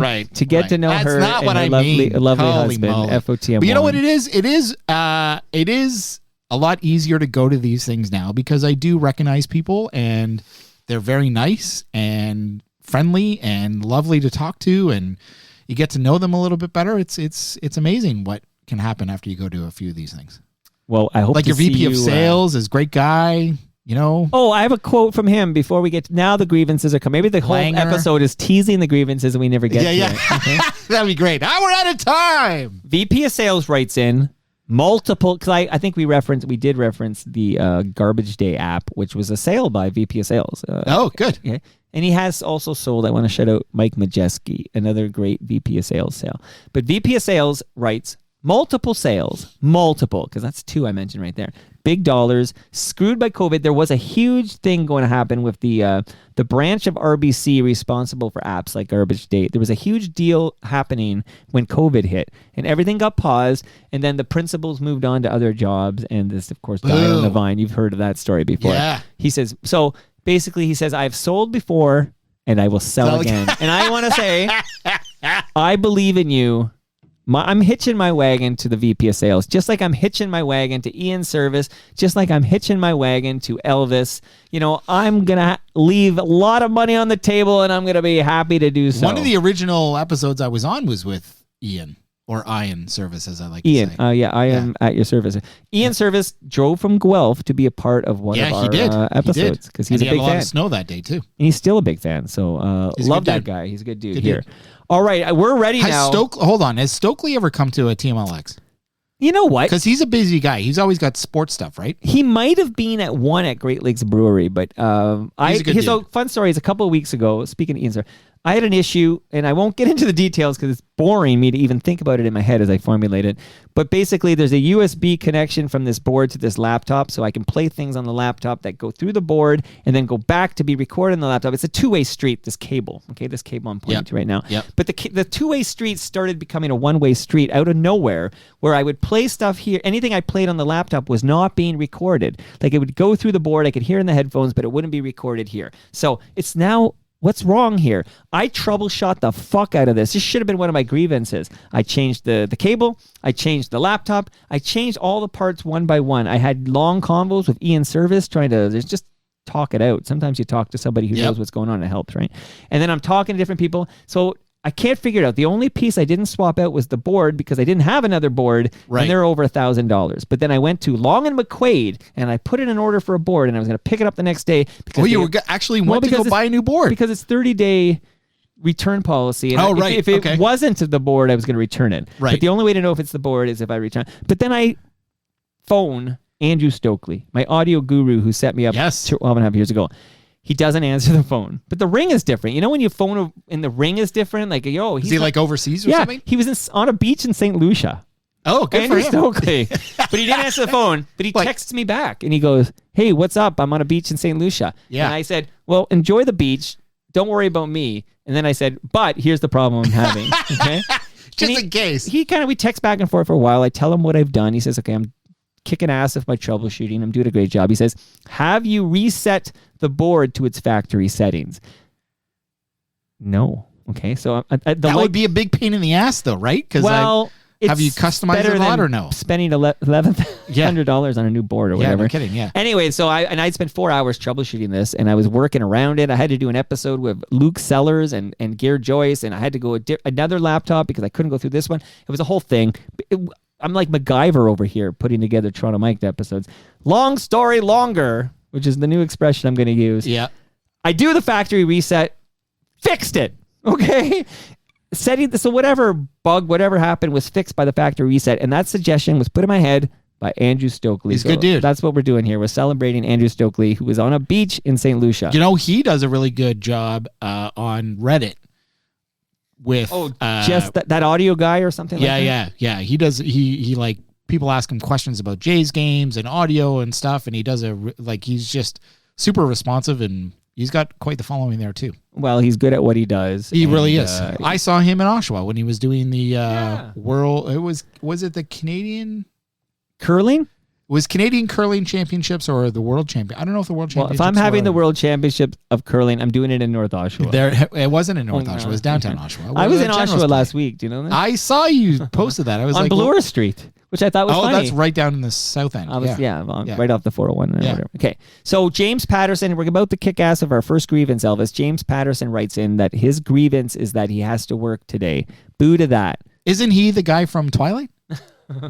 There's multiple James Pattersons. I think this guy is not that guy because he has to work today. I don't think the Twilight guy. Gotcha. So that's James. I'm working right now too, actually. I'm technically working. Well, we're gonna get to that here. I see you have the jacket on here. Did I ever tell you what you're gonna do with your Monera speaker? Did we get distracted? I'm gonna play it. You're gonna listen to season 7 of Yes. Yes. Yeah, you did tell me that. I did tell you that. You did tell me and that. I gave you that you have more than just the Great Lakes beer that you've popped there. You popped open 2 so far, but you have more going home with you. And I already told you have a Palma Pasta lasagna, Correct. right? And I gave you the Ridley Funeral Home measuring I tape. have that. So one last piece of advice, and then we're gonna kick with this. Recyclemyelectronics.ca. You know how you have a room for Costco purchases? Yeah. Do you still have that room? I still make that joke. I think that was clever. But do you have a room for old cables, old devices, old? I wouldn't say a room, but I've definitely got multiple closets, multiple Tupperware. Well, that's why you moved to North Oshawa, right? Like you can be in South Etobicoke and have no closet space. Correct. Or you could be in North Oshawa and have fucking rooms for Costco purchases. And cable Tupperware bins. If you were king of your life, let's say you you move your wife out of this equation, move your kids out of the equation, would you still be in North Oshawa? No, not right now. No. Where would you be? I don't know where I would. Would you be in probably Mimico? be right downtown. Downtown, okay. But I don't know about downtown now versus downtown when I live there is different. But condo prices are dropping. Yeah, I know, but it's like there's nothing to do downtown at night now. No? Right? Isn't it like a What are you dead talking zone? about? It's like dead zone, isn't it? No, I don't think so. Yeah, that's what lots people say. going on. You could go to the distillery district, the that's what I'm for the itching. Christmas That's market. what I'm fucking itching to do. You could go to Sugar Beach and have Go to beers the- with me. Go to the Christmas market. A lot of people going to the Christmas market tonight. Okay, Yeah, I can't wait. So James Patterson, he has to work today. Boo to that. Thank you to recyclemyelectronics.ca, Elvis. That's where you go if you have old electronics, old cables. You just say, hey, this is Cables my... even? Yeah. I just did this because I went to recyclemyelectronics.ca. I just saw Ian Service just did a whole truckload. He's got a lot of big electronical stuff he had to get rid of. I just did this. I went through all my stuff, old laptops, old cables. I put it all in a box. I went to my computer. I went to recyclemyelectronics.ca. I put in my postal code. It said, hey, the Staples near Sherway Gardens will accept that for recyclemyelectronics.ca. I literally brought it all to the Staples. It took me like a minute. I filled in a form, dropped it off. Nice. It gets properly recycled so the chemicals don't end up in our landfill. Beautiful. Is that amazing or what? I love it. I love it. And Recycle My I'm in. Electronics did something that I appreciate. They signed up for all of 2025. Already. I've already Beauty. I'm the VP of sales around here. Beauty. Who was it that you were trying to close on TMLX? Wasn't there someone you were trying to close at TMLX? Yeah, I'm trying to close a Hollywood suite. His name is David Oh, yeah, Kynes. right. Yes. And we're close. I looked into that and I can't watch it because I don't have cable. Yeah, I think you through Amazon. If you have Amazon, do you have Prime? Yeah. Like through that. Oh, You I can watch it through do that? Through Oh, that. okay. You subscribe to Hollywood Suite through that. And you can Gotcha. get all the Stu Stowe movies you can handle. I've only ever watched one. I didn't know there was more. Oh my God. And Every year. I've seen the Dark Side of the Ring. Of Right. course. Well, that's different. That's on Crave, I think. So Yes. you gotta Is do that. he doing more of those? Do you know? Yeah. What's the scoop of that? He's doing another season. Like they commit, I guess, one season at a Yeah, yeah, time, yeah. and he'll 100%. That's usually do how it more. works. One season That's at a how it goes. I don't know. I got a whole 12-month booking from the Recycle My Electronics. Okay, I cannot wait any longer. All right, so The tradition of Festivus begins with the airing of grievances. I got a lot of problems with you people. Now, you're going to hear about it. Elvis, what's your first grievance? Whew. I'm looking at 7 here, and I'm trying to figure out where to Pick start. your top 5, big guy. Do I go heavy or do I go light? I'll go light. Whoa. I'll go light. Okay. It is ridiculous that every single year, trying to get COVID and flu shots for you and your family is harder to do than getting fucking Taylor Swift tickets. It's unbelievable, both in terms of the way in which you have to sign up and register for them. And then when you show up, specifically at Shoppers Drug Mart, it's like they're fucking surprised that you're there. It's like, what the fuck is going on? And then you wait around for like a half an hour. Well, who knows what the fuck they do. And then like this year, we actually left. We didn't get them done at all at this particular Shoppers because they were morons. And we have like, had better things to do than fucking hang around and wait for, some pharmacy assistant to get their head out of their ass and get it all ready. I don't understand how it is that we live in a world in which we can't easily and quickly get 2 shots every single year. We know it's going to happen every single year. Just get it done nice and easy, in and out, boom. Like it's ridiculous. Part of my second grievance is a rant on this exact topic. 'Cause I don't just get went it. through this. Yeah. Here's the problem. I've nailed it down. 100% the problem is we have a family doctor. Yep. So we make an appointment, and the 2 little ones, for example, who we are responsible for, will go to the family doctor, and the family doctor is like, who wants flu shots? I've got flu shots in my fridge. Who wants one? Do you want one? You want one? Heck, everyone gets one. The kids get a flu shot. But you know what the family doctor can't put in your arm? What? The COVID shot. They can't put a COVID shot in. No. This is the missing link. Okay, this is a What the Doug fuck? Ford. Why I know. not? The Because COVID it's- shot is you got to go through like a pharmacy, like you mentioned, Shoppers or No Frills, Or a health right. unit So or the something. family doctor has got flu shots up the wazoo. Where do you want it? But for the COVID shot, you got to go make an appointment with some kind of Loblaw company or something. Like it's a complete at somewhere else. Okay, so we have 2 different chunks. I had to go to Shoppers to get my COVID shot. But while I was there, I'm like, I don't want to do 2 trips. So give me the flu shot while I'm here. Then I'm in the doctor's office, the actual general practitioner, doctor, family doctor, with the 2 little ones. They're getting a quick little yearly checkup or whatever. And she's like, here's your flu shots, but no, you don't get the COVID shot. They can't, the family doctors aren't giving the COVID shot. This is like a Doug Ford government so thing. Dumb. It's so dumb. It is, to me, it really is. It's part of a rant for my grievance number 2. So we're kind of borrowing here, but it makes no sense that my family doctor can't give me a COVID shot. It's so dumb.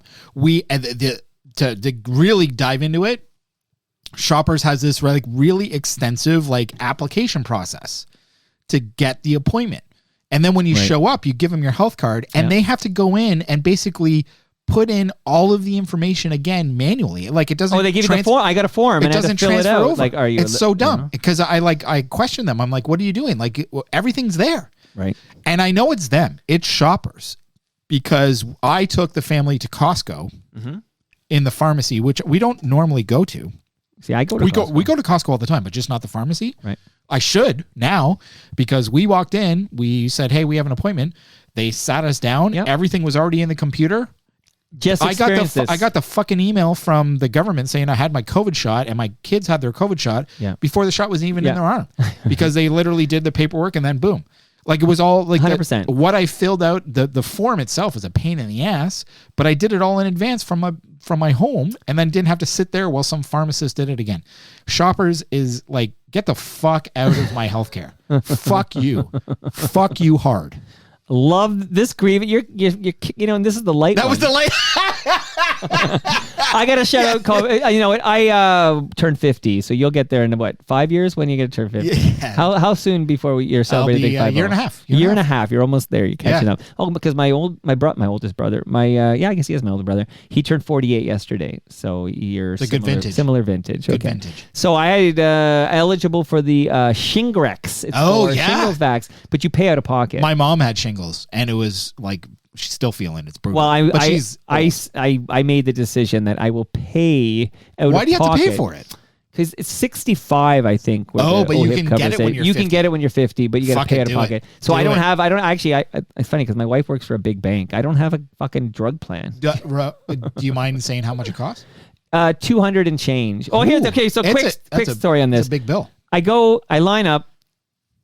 And I had to get other pills because I fucking have blood clotting disorder. I'm at Costco down the street from the Great Lakes. You can get Brewery. the shingle shot at Costco. Yeah, so I go to Costco and I have an actual what do you call it? A prescription. That's what you call it. My doctor's prescription. Hey, I got a prescription for Shingrix, and they're like, okay, do you want us to give you this? And then you have to keep it at this temperature until your doctor puts it in your arm. Right. And then I said to the guy at Costco, I said, well, can't you guys put it in my arm? And he goes, we can put it in your arm, but A, you have to make an appointment, and B, it's $12 for us to put this in your arm. And I said, well, I would pay $12 to not worry about what fucking temperature I've got this thing at for the next 40 hours. Bike it over to fucking my doctor to put it in my arm. I said, I'm already paying 200 and change for this drug.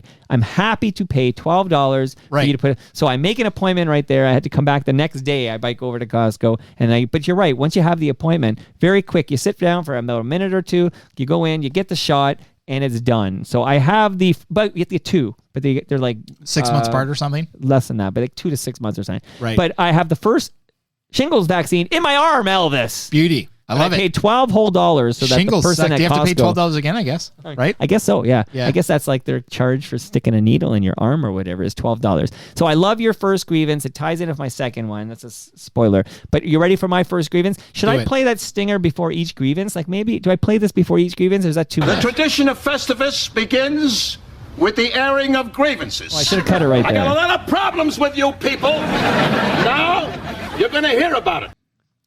All right, my first Grievous. General Grievous from Star Wars. James loved those fucking movies. Okay. Spotify. Okay, I'm just going to go off on Spotify for a moment here. In 2024, and to be specific, October 1st, 2024, something started happening in multiples of hundreds, to be quite honest with you. I'm listening, but I'm going to you can go. Yeah, Elvis is going to go. I'll give a play-by-play of how strong his stream is in the 2024 Festivus season. In 2024, Spotify is removing episodes of Toronto Mike like it's their job to do so, okay? So I like to have guests return to Toronto Mike to kick out the jams. I've been doing this for many, many years. It was an idea I had on a bike ride when I was literally thinking of a tweet I saw from Mike Wilner. And Mike Wilner tweeted he loved Pearl Jam's 10. And I'm on a bike ride and my brain says, I like Pearl Jam's 10. I'm surprised Mike Wilner likes Pearl Jam's 10.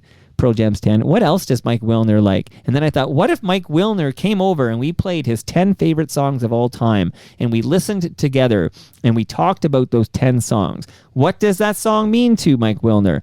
When did he first hear it? Why did he choose it? And then I could give a little bit of feedback like, I love that song too. Oh, I don't even know that song. This is the first time hearing it. Oh, very interesting that you chose that song. And all this does, these Kick Out the Jams episodes of Toronto Mike, all it does is it makes people like the song more. You heard Mike Wilner kick out Toto's Africa, and you were like, oh, I liked that. I forgot how much I liked Toto's Africa. Then you go stream lots of Toto, and then you discover more Toto. And next thing you know, you're diving deep into Toto. And then you find out members of Toto are going to, I don't know, Casino Niagara or something, or Casino Rama, and you buy tickets to see Toto because you're now all into Toto because Mike Wilner kicked out Africa. This is literally how it works, okay? Maybe you'll buy a Toto t-shirt, and maybe you'll see them every time they come to town, and you'll dive into their catalog, you'll fall in love. This is how it works. Maybe you'll tell 5 of your friends about your love for Toto, and maybe those friends, somebody in that friend group will tell 5 of their friends about this great Toto they discovered, and it's all because Mike Wilner kicked out Africa on Toronto Mike. Well, Spotify's algorithm, it's bought. It detects the use of this song, and I get an email saying you have 48 hours to prove you have the rights to play Toto's Africa, or we're removing the episode. And guess what, Elvis? There is no way that I know of, and I have done extensive research of SoCan and Alan Cross and everyone in between. There's nowhere I can go to legally, properly play Toto's Africa unless I negotiate with the entertainment lawyers for Toto and the record label and license it like I'm a Netflix show. Elvis, fuck Spotify removing all these episodes of Toronto Mike. And it's literally hundreds of episodes. And if you're a Toronto Mike listener, if you're an FOTM, if you love what you hear right now and you're listening to us on Spotify, get a new app. Change your app. It's overreach. It's crazy. It's nuts. I mean, like, yeah, I agree with you on this. This is nuts. Good on the yelling, too. I like it. Well, you inspired me. You yell yourself. This started just this year, though? Well, it was always a threat, and I always knew it existed. When I have a client, I say, don't do it because it's not worth the hassle. Right. But I'm the rebel without a cause. I'm breaking the eggs. How long does an episode usually stay up before it gets taken down? Sometimes, like nowadays, I know if I dropped an FOTM KOTJ episode in which listeners send in a clip and then they play the song. And it's just like dead on arrival. Okay, DOA. Like that guy didn't last more than 48 hours in total. I got a note today about somebody who kicked out the jams maybe 6 years ago, and it's like, hey, 48 hours and that one's gone, Toronto Mike. It's going. There's a little bit of a spill over here. So, because podcast listeners, in my humble opinion, as a podcasting pioneer, I've decided the godfather of podcasting, yes, I heard somewhere. It's on LinkedIn. You can check it out. You ever been to LinkedIn? No. Well, never. I'm going to talk about that later. Oh, great. Podcast listeners have become too reliant on big tech. I'm talking about Apple. I'm talking about Spotify. I'm talking about Amazon. I'm talking about Google. One day, maybe I'll talk about the owners of LinkedIn, Microsoft. Okay, this is big tech. Get yourself a smaller indie podcast app because this is something that I don't think everyone knows. XML.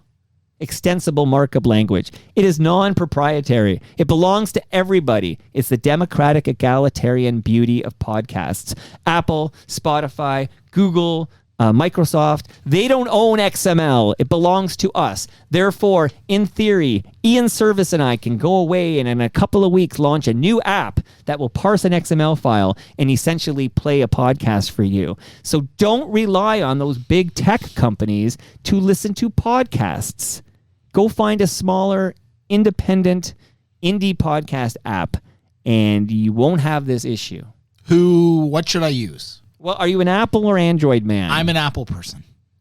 Outcast is a good one I hear about. I'm not an Apple guy, but I've heard about this. Good band too. Outcast is a great band. Andre 3000, I think he's out doing some new stuff these days. Okay, so that's my message there. Don't use Spotify. It's got to be really for frustrating for you podcasting. as the godfather of podcasting. Well, it's when like people I knew can't the get your risks. stuff. I knew the risks, People but can't you know get your what? stuff. Spotify people can't hear all of my stuff. Okay, now I play a game when I kick out a jam, and I've been doing less lately because it's getting in my head. Like, I know I changed my closing theme because it was getting flagged because Rosie and Grave from Shakespeare in My Butt was getting flagged. Even though they clearly gave you permission, correct? Yeah, because they've given me permission, but it's like, who owns the song? The thing I get tells me the owner, the labels or whatever that own this thing. It's a whole hassle. I just wish there was a way, like, when you play music on the radio and you go to SOCAN and you get a license, and you can, I wish there was something globally where I could play like some Bruce Springsteen, or maybe there's even rules. I'd be happy. You'd have to like do logs and stuff because you do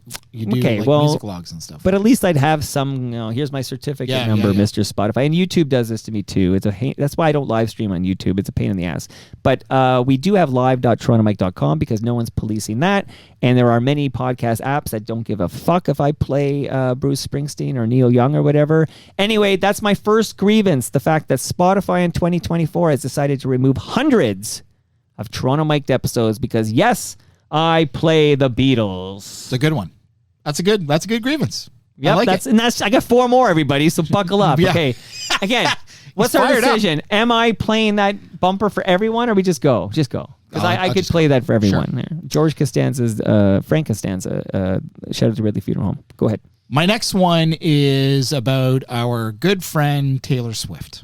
My 8-year-old, who I just heard come in, loves Taylor Swift. And perhaps not the angle that you think I'm going to be taking here, because I'm also a fan of the Buffalo Bills. I do watch football. I enjoy football.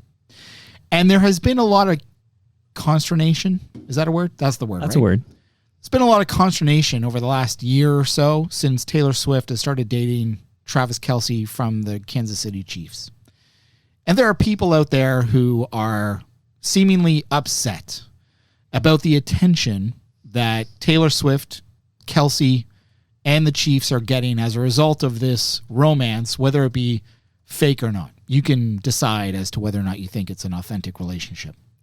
Whoa. What drives me bonkers is when people who are fans of sport, like me, like my friends, like sportscasters, both young and old, who get their panties in such a knot because the television cameras show Taylor Swift in a private suite watching her boyfriend play. Right. I don't understand this obsession with wanting to hate a pop icon because she is dating some guy who's playing on the field. Of course she's going to go fucking watch her boyfriend play. Right. Is it her fault that she is the most popular person on the planet at the moment? No. Is it his fault that he happens to be dating a good-looking woman who's the most popular person on the planet? No. Just let them fucking be. Is it the network's fault for showing that she's celebrating in the box after the Travis Kelce touchdown? The goal. What do you expect them to do? The goal of a broadcaster is to make compelling content that people will watch or listen to. Right. And when you put up Taylor Swift on the screen, even for like those 5 seconds with her, hugging someone's mom or whatever, it's going to bring new viewers. Okay, great. It doesn't affect me in any way. Yeah, they're not showing Taylor during the play. Correct. They show old people up in the box all the time. Right, the owners. The rumor is that Jerry Jones, who's the owner of the Dallas Cowboys, and Robert Kraft, the owner of the New England Patriots, they're the primary negotiators with these networks. And the rumor is, the conspiracy theory is that they have it written into the contracts that they have to be shown on TV every time their teams play anyway. So I'd rather look at fucking Taylor Swift celebrating than these fucking old geezers. Right. I agree with that. Get over yourself. If you are so upset that Taylor Swift is on TV for 5 seconds while you're watching a football game, you got big problems. You're either a misogynist, you're I don't know what you are, but just you're It's dumb. Is it possible? First of all, I agree cares? with you. I like your grievance there too, and I agree with you. Is it possible that this has been so politicized because Taylor came out suggesting that her followers, the Swifties, vote for Kamala Harris? If anything, it got worse because of that, Right. because it existed before that. But we all knew Right. where she, what side of the fence she stood on anyway, because she endorsed Hillary. Right. So, I mean, come on. And she endorsed. But there's a lot of Biden. the Trumper contingent, we'll call them, many of whom love their NFL football. Well, And, I mean, they call everyone snowflakes, but they're the biggest snowflakes themselves. So shut the fuck up. Just watch the fucking game, and who cares if they show Taylor Swift for 5 seconds. If anything, it means that you can actually watch the game with your wife or your daughters because they're excited to see that. Right. But my suspicion is that you don't actually It's want fun, to do right, that. Elvis? It's fun. You're watching an NFL game to get away from your family because you hate them and you hate your life. So just fuck off. And they're glad you're doing so because they get a break from you. Right. But fuck off, seriously. Like, it would be my kids are into games now because they potentially Taylor. could see Taylor, which is, I'll take it. For any time I have the chance to spend time with my children, I'll take it because it's not something that happens, as often as maybe we'd like because they grow up and they have their own interests. That AFC conference final between the Bills and the Chiefs in Kansas City is going to be bananas. It will be. And Josh Allen, most exciting player in the game today. Do you agree? He is. I'm going to the game on Sunday. I'm very excited. They're going to crush the Jets. It's going to be a fun playoff. It really is. Let's go Bills. Why am I still mad about Doug Flutie getting benched in 2000? The Music City Miracle, everybody. Look it up. There was a lot of He's a Trumper too, that Doug Flutie. Is he really? Yeah. He's been doing events for Donald Trump. All these people who just don't want to pay tax. Wayne Gretzky was partying at the Mar-a-Lago. How do you feel about that? He was. I feel like changing my 99 Gretzky sheets. I've had them since I purchased them at the Byway back in 1981. You're going to pay tax, people. Like, it's the reality of the world in which we live. Okay, well, let's not make this too political, unless that's a grievance, and then it's all good here. I am going to air my second grievance, and we did touch on it, so I'm going to burn this one right now. But I don't... Okay. So, yeah, Mike bikes a lot, okay? I'm going to hit 14,000 kilometers in 2024, blah, blah, blah. Mike bikes every day. Mike also has kids who bike a lot. In fact, my 8-year-old and I still bike to school. We're still going to school and biking there. Oh, that's good. He's 8 and still going to school. No, or she. She's biking to school. Yeah. She's going to school. Don't misgender Morgan. Come on. Morgan goes both ways. So it goes all the ways. Okay, so Doug Ford, they won't dwell on this too much, but Bill 212 passed, and part of Bill 212 means that the provincial government can rip up bike lanes in this city. And I'm just going to air my second grievance as Doug Ford, who's premier. He's not mayor of Toronto, but he is premier of Ontario, removing bike lanes, fucking with Ontario Place, and Ontario Science Centre, which is literally now in Sherway Gardens. You're going to see it later today. Can't wait. That's where the Ontario Science Centre, and when you see it and remember what it was when you went to the Ontario Science Centre, your blood will be boiling, okay? Not letting my family doctor give me a COVID shot. My goodness. On Friday, I was visited by Amber Morley, who I quite like, still full of piss and vinegar. She's the counselor for this ward, Ward 3, South Etobicoke Lakeshore. She does not support Bill 212, but she doesn't have to. It's already passed legislation, right? Because they have a majority. But Brad Bradford, as you and I heard when Alan Zweig stormed the table, what did you think when Brad Bradford, so Brad Bradford, much like anyone else who came to that event and wanted on the mic, got on the mic. I said yes to any human being who came to TMLX 17 and wanted on the mic. And of course I said yes to Brad Bradford. And of course I just brought up Bill 212 because he supports 212, the ripping up of the bike lanes on York and University and Bloor, which is near where I live. And as we heard at TMLX 17, he supports that. We were talking about it. And that's when Alan Zweig stormed the table and yelled at us. What did you think when you saw this guy running towards the table? I didn't know what to think. I really didn't. I didn't know what to think. We haven't talked about this, but we couldn't, because apparently he was yelling from his table. Could not hear that. Yes. Correct. So Could not with hear our that at all. headphones on, talking to the guests, we don't hear a word from the crowd. Correct. I heard the crowd was a little loud, and I'm sorry for that, but we actually are oblivious to that. Correct. We did not hear that. Plus, we also had level challenges. Right, because we didn't with want our feedback mics. in the room. Right. With Al Greg. Okay. So when he storms the table, it's because he knows we don't hear him, and he wants us basically to shut the fuck up and move on. He doesn't want to hear us talk to Brad Bradford about bike lanes, which is a fair point. A lot of people are like, I agree with the point, but I just didn't want somebody else producing Toronto Mike because literally that's my job. My initial thought that he was coming up to ask a question or to say something that was unrelated to the conversation, but more about his time, like, hey, Mike, I need to go. Can you get me on soon? Or I thought that's what it was going to be. Right. And then when he just started ranting, I was like, this is amazing. Like, this is so cringe. He's like, stop talking about bike lanes. So I will do that. I'm going to hear him in my head right now. He's living rent free in there right now. Does he listen to your podcast? Yeah. He does. I get lots of notes from Alan Zweig about episodes.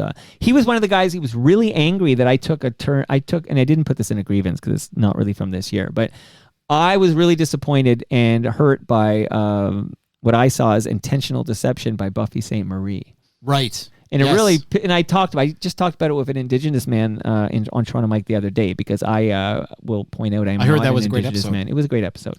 I am merely a man of Irish descent here. So I was curious for his take on it, and it was very interesting.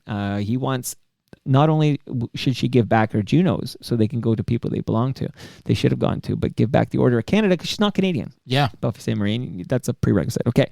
So Alan Zweig was very upset with us going at Buffy, like, leave her alone. She's done a lot of good. Yeah. She's done a lot of good for the Indigenous community. Okay. So we kind of had it out for a while via email about I feel like that's a fair debate. Right? Yeah, sure.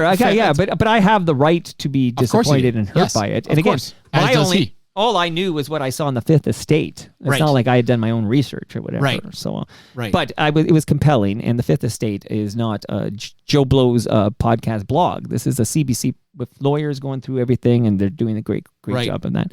But this is not from 2024. So just 2024, it's the encroachment. It's Doug Ford, who should be focusing on provincial responsibilities like healthcare and education. Those are the two big ones, but there are many, many others, of course. But bike lanes should always be a city's responsibility. This is extremely municipal. So I know Ontario Place belongs to the province. It just happens to be, I'll be beside it today when I go to Sugar Beach. The Science Center, just the bullshit going on there to kind of force the closure. And now it's almost a kiosk in the Sherway Gardens. It's all of this, Doug Ford. And the fact that you stole this thunder, but the fact that I couldn't get a COVID shot for my kids from their family doctor, that is bullshit. It is. That's a grievance for you. Okay, buddy, what's your... Do you think he should buy back the 407? I think that that's a... Yeah, well, who sold it? Was it Harris's? It was government? Harris sold it, yeah. Yeah, or leased it. Technically, it's a lease. And I don't have the name at my disposal, but Ed Keenan, when he comes over every quarter, last time he was over, he explained that there's this science behind, you can add more lanes and then you get alleviation of volume for a very short period of time, and then you're right back where you started. There's some law. No, the lanes don't. Adding lanes doesn't. But he wants to add the new highway he wants to build, and then he talks about the tunnel under the 401 and everything. They say that was a ruse to make the bill for buying back the 407 more palatable. Hey, we can have a tunnel. You're the driver man. What do you think about, should we buy back the 407? Well, what we should, in addition to not having tolls, I don't think we should have tolls because it really is an anomaly. It's the only highway that is tolled in the province, so you can make an argument as to why that particular highway should be tolled. I think two things should happen. One is I would be in favor of buying back the 407 and removing the tolls, which I think are, if you can do one of those things, they're not going to do the other. So I think it's sort of dead on arrival. If they do buy it back, I would imagine that they would keep the tolls to pay for the $30 billion that it will cost them or whatever. Right. But I think the more important thing to do would be, even if you don't buy back the 407, which is to implement a rule that was in place back in the 90s, I believe, until they got rid of it. Mike Harris, I think, got rid of it, which is no 18-wheeler trucks on the 401 during business hours, basically. Right. And so if you reroute them onto the 407, you can then alleviate a lot of traffic that happens through the core. And then I could bike the 401. That's what they should do. Just make the 401 cars only between the hours of, say, I don't know what the hours were. It was, say, 6 to 6, maybe. Whatever the hours were, I can't remember. And that would do a lot of good. Breaking news from Jeremy Hopkin, who was at TMLX 17 at Palma's Kitchen. He says the TMLX crowd wasn't that loud. He says it just so happens it takes place on top of a very busy store. So basically they're hearing point. Overflow noise from Palma's Kitchen. Good point. Who was complaining? Who are these fuckers that were complaining? Maybe if you were there, it wouldn't have been. Maybe it was all. Was it someone that was there? It could have been someone You else couldn't hear it on the recording. Oh, okay. I thought the it was recording. Our mics, no. I thought it was somebody on the recording. You know how you have to be right on Listening these to the mics. Right, yeah. You can't hear. You can't hear. Okay, I can the understand that though. If you were in the room, there were times where you could tell that people were chatting. Yeah, and that's why. By the way, that's why I have at least 3 TMLX events. Toronto Mike Listener Experience. By the way, I have at least 3 of these events every calendar year, and only one of them is a live recording. The other 2 are what I call hangs. Like, here's a beer, here's some Palma Pasta food.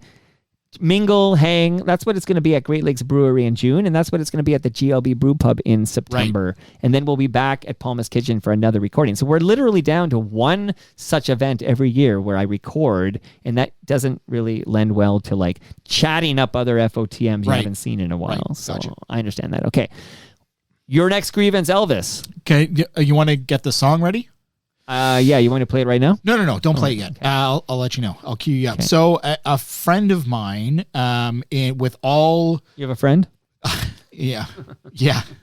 With all good intentions, highlighted this particular song to me. And I guess the song came out, say, 4 or 5 years ago. I wasn't aware of it at all. I didn't follow this artist very much. I really only know one song. They forwarded me the song and they said, hey, I thought you would like this song. And I listened to the song, and it's very beautiful, but it's also incredibly. I don't know if you listened to it before, Mike, or if you listened to it when I sent it to you.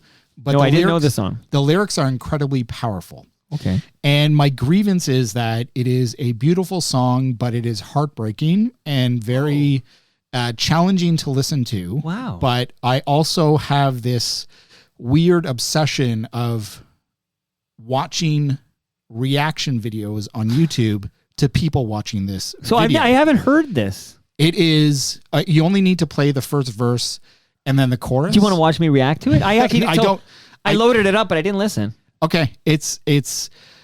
I cry every... Can I play it so you can cry again? Oh yeah. My God, he's crying right now, everybody. Okay, we got to play this right now.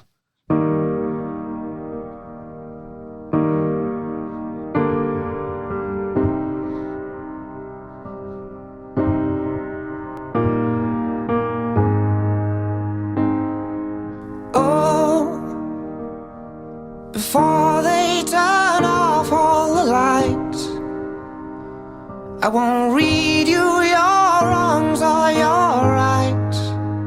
The time has gone. I'll tell you good night, close the door. Tell you I love you once more.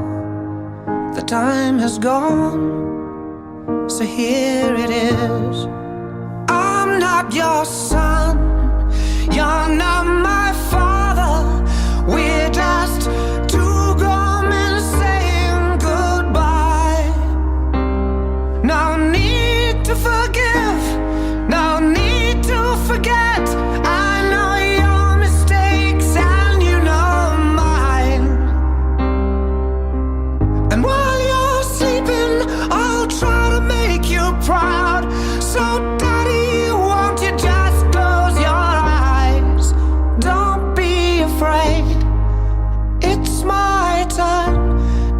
the monsters away. So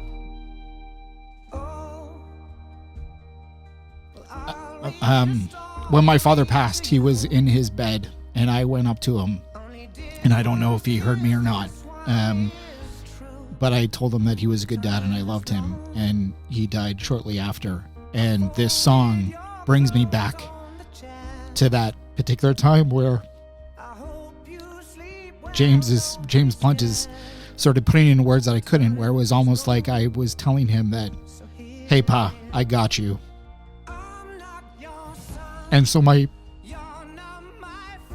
grievance is that I fucking hate this song, and I hate the person who sent it to me, but I also love them, and I love this song too. And so I clearly,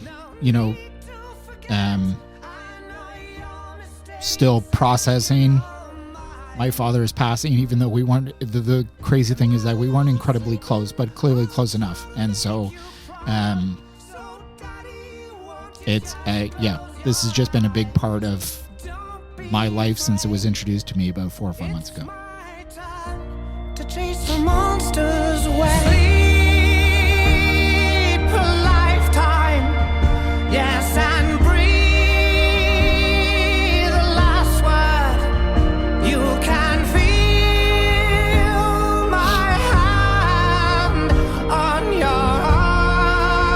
if you watch the video, Mike, his sister wrote a poem and he turned it into a song.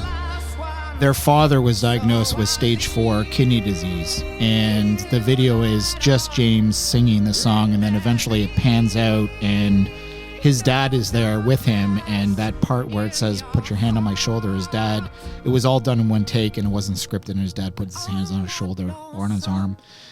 It's a powerful, powerful video as well. We're just two grown men saying goodbye. No need to forgive, no need to forget. I know your mistakes and you know mine. And while you're sleeping, I'll try to make you proud. So daddy, won't you just close your eyes? Don't be afraid, it's my time to chase the monsters away. Woo! All right, first, I'm glad you shared that, buddy, because that's some heavy shit. But there's a catharsis, I think, and you can kind of channel like how you feel through James Blunt's song. There's almost like it's almost like I can't stop listening to it sometimes. It's no, you know what? You ready for this? Again, that's a very personal Elvis story, and wow, very raw and real. But it's actually a lot like what I did last night, because every year since I discovered this as like in my 30s, again, I didn't grow up watching It's a Wonderful Life.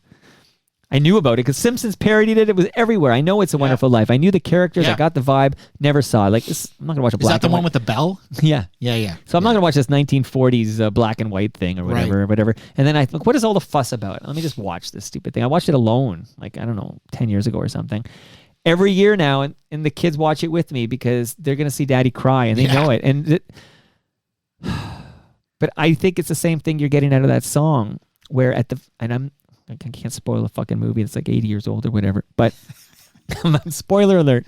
1948, this fucking movie came out, okay? Spoiler alert. But at the end, there's the people come together for George, and well, it's really his brother comes in, Harry Bailey, and he says, it's actually your fault because you're crying, but to my brother, the richest man in town. And then, my grievance is that I'm crying on fucking Toronto Mike on December 23rd. That's my grievance. But bottom line, the reason I watch that movie every year is because even though I know it note for note now, I know it note for note. I think it's the best crafted movie I've ever seen. And I'm a Pulp Fiction guy, okay? Wow. But I know it note for note, and I know exactly what note's coming when, verbatim. And I know it's coming. It's sort of like Field of Dreams, actually. Yeah. I know it's coming, and we get there, and then the bell part is there too, and attaboy Clarence, and I'm bawling. I was bawling last night, and I've seen it now, 10 times, every 10 years in a row. And Jarvis, who's 10, is like beside me cuddling, and he says, "Daddy, I'm crying too." And he was crying too. That's awesome. And then you hear that song from James Blunt, because I only know Beautiful. That's my James Blunt. I know that's Beautiful. Me too. And that song, I'm hearing him saying goodbye to his dad, and but I don't know. I'm just glad you shared it, and it's a big one. Thanks for letting me talk about it. I appreciate it. I can only imagine what, I don't know. The chat's either gone silent or they're like, you guys are a bunch of fucking I'm afraid idiots. to look, actually. But I mean, it's all, real and... Yeah. Sorry about that. No, I'm just thinking now I got to segue over to another event. So as I collect myself. I bought a pack of M&Ms and they're all fucking brown. Wow. I know. I should have left that for last. No. You got to know when to hold them, know when to fold them. That was a closer.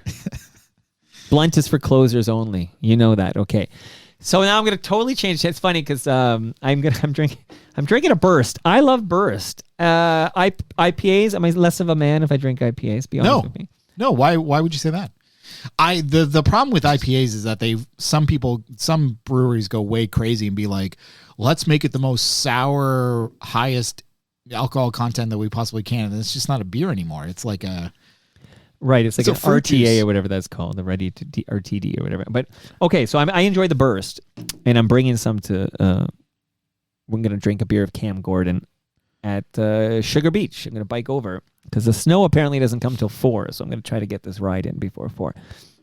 And you'll be home by 4. Although we dwell on that James Blunt song, you might have to tell the family you'll be home later than 4. Okay. So my grievance number 3. So we each have 5 grievances, just to reset here.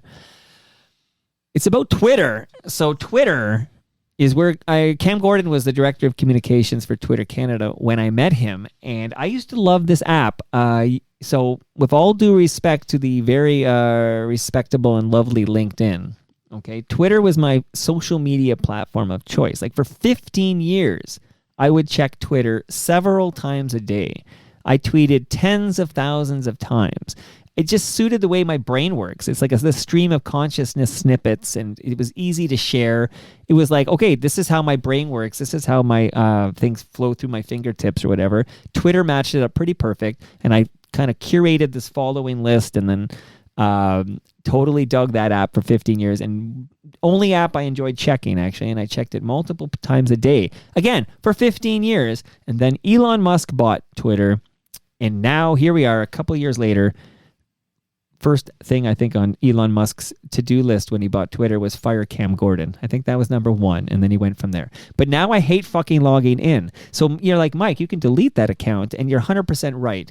But now I check 2 places on Twitter once a day. I check DMs, because people are still using it like an email or whatever, and I check my DMs, and they're open. And I check my mentions, because people ask me questions, and I guess I reply to them or whatever. So I check DMs and mentions, but I miss the Twitter of 10 years ago, where I enjoyed, my actual feed. Blue Sky is where I'm hanging these days, and it's pretty sweet, but it's got a bit of that vibe, and I'm digging it for sure, and I'm on it multiple times a day. But it's still missing some of those key voices that it was like we all had this town hall where we're all meeting in the same place for a while, and then it all got fucked up. So my grievance, I suppose, after all that, is how this Nazi sympathizer Elon Musk has fucked up my Twitter, and shout out to FOTM Hall of Famer Cam Gordon. Time for you to respond. What's with the dead air here, Elvis? You still crying? Well, over there? no, I didn't know what you wanted me to say. Do you think in the 80s? Do you think? Because I had this chat yesterday. In the 80s, if you were crying about a song, do you think some guy would just tell you to suck it up, Buttercup? Like, yeah, that's 100% what happened in the 80s. We came 100%. Of age in an age where you're crying over a fucking song. Yeah, there's man no up, crying. man. There's no crying. Where's no crying. The demise of Twitter is. I wasn't on it. I was on it before, but it's been quit before it was cool years and years and years and years. The whole thing is. I mean, it just like the conversation around oligarchs. Is that the word? Right? It's oligarchs. 100%. Right? Yeah. Is it's real and it's scary, right? Like legit that. A billionaire, unelected billionaire is going to run that country. Yeah, and I think the best thing we can do is keep calling him president because it'll piss off Trump so much that he'll... I mean, the whole thing... that's your strategy. The whole thing is going to go up in flames anyway. It's going to end in a disaster. Have you talked to Cam on the podcast about the demise of Twitter? I'm sure I have because he's been on many times since then. I cannot remember any specifics except that he saw it coming. Is he sad? I was with him the night he got the email. So he was at a Stu Stone movie premiere. It was Bandits, as I recall. And we were watching the premiere at the Scotiabank Theater downtown. And we had a little dinner thing beforehand. We all, a bunch of FOTMs met up before this movie. And that night at midnight, he got the email, basically, your services are no longer required. Here's your package. Yeah, whatever. Exactly. And he was not blindsided because everybody in Twitter Canada knew that Elon was good. Remember, Cam was literally replaced by a shit emoji. Like, so when you write for a media, somebody, he was a media guy. Right. So now when you would write for a Twitter Canada, whatever, can we get somebody to respond to this story, or can we get a quote about this? Can we talk to someone about this? It's just an auto reply with a shit emoji. Like, so Cam Gordon was replaced by the shit emoji. I know. It's crazy. My buddy was the head of Twitter Canada for a while, and he was like, I remember talking to him, not about this, but about Twitter in general, and he was like just so high on it. The possibilities that he and everyone else there sort of envisioned for this was, even though I didn't necessarily see it or agree with it because I wasn't on it, but it's sad. Yeah, so here we are now because what I do is I post on Blue Sky, but if it's a promotional tweet like, oh, the Elvis episode, Festivus episode just dropped. Here's the link, right? Right. That I copy and paste what I put on Blue Sky. I literally Control A, Control C, and then on Twitter I Control V. Yeah. It's like I do it every day. Whatever. And then that is my that is it. So there's nothing or no original content on Twitter. I just copy and paste what's over there because there's still people following it. I'm just promoting shit over there. But if I ever log in, if I even now when I look at these mentions, soon I'll stop looking at my mentions because there's always just the rudest, most hateful. Like everyone just wants to rile you up for a fight. It's almost like a rage farm. It's like the purpose of that's not healthy. It's not only is it not healthy. It just sucks so bad. So you're right. I'm opting in to still check my mentions. At some point I'll drop that too. But it fucking sucks. Blue Sky is where I enjoy that the most of all the social media apps right now. There's still missing some key voices, but we're getting there. And fuck Twitter and fuck Elon Musk, and that's my third grievance. I'm into it. All right, what is your fourth grievance? Can we move quicker too? Can I ask? Is that rude? Okay, burn. No, burn. Yeah, you can burn. Burn. What does that mean? Burn. Burn means go fast. This one is cheap. But as a 48-year-old, I'm tired. I'm really tired. Right. I'm tired of being a Toronto sports fan. Because my heart, and I'll add Buffalo in there too, because just I've been a fan with them. And they've never won the Super Bowl. Correct. It's just tiring to see the same thing over and over again. Like the debacle that is the Toronto Blue Jays when 4 years ago, so much promise. We should have been in the playoffs. Shitstorm. You know, like I remember we won and we were so excited and it was like depending on the outcome of another game and they flipped over and then it was like a home run and it was over in 7 seconds. It was brutal. And, you know, the Leafs, it's just like, let's run it out again. And, you know, like Brad and Craig are now in charge. Like, who the fuck cares? And Shanahan has no plan. There's no Shanahan plan. There's nothing. And, you know, Raptors they're in a rebuild. I guess there's promise there. They're in a rebuild, but it's exhausting. 5 years away and from then the TFC flag, is just so they're in the mess. They have the second or third highest payroll in the league, and they're like the worst team. Like it's just horror. It's exhausting. And so I don't know if it's because I'm just old and I'm like yelling at the clouds, like the guy in The Simpsons or Abe Simpson. It's just like it's enough. Like try. Enough. And then like I mentioned, my daughter dances for the Raptors.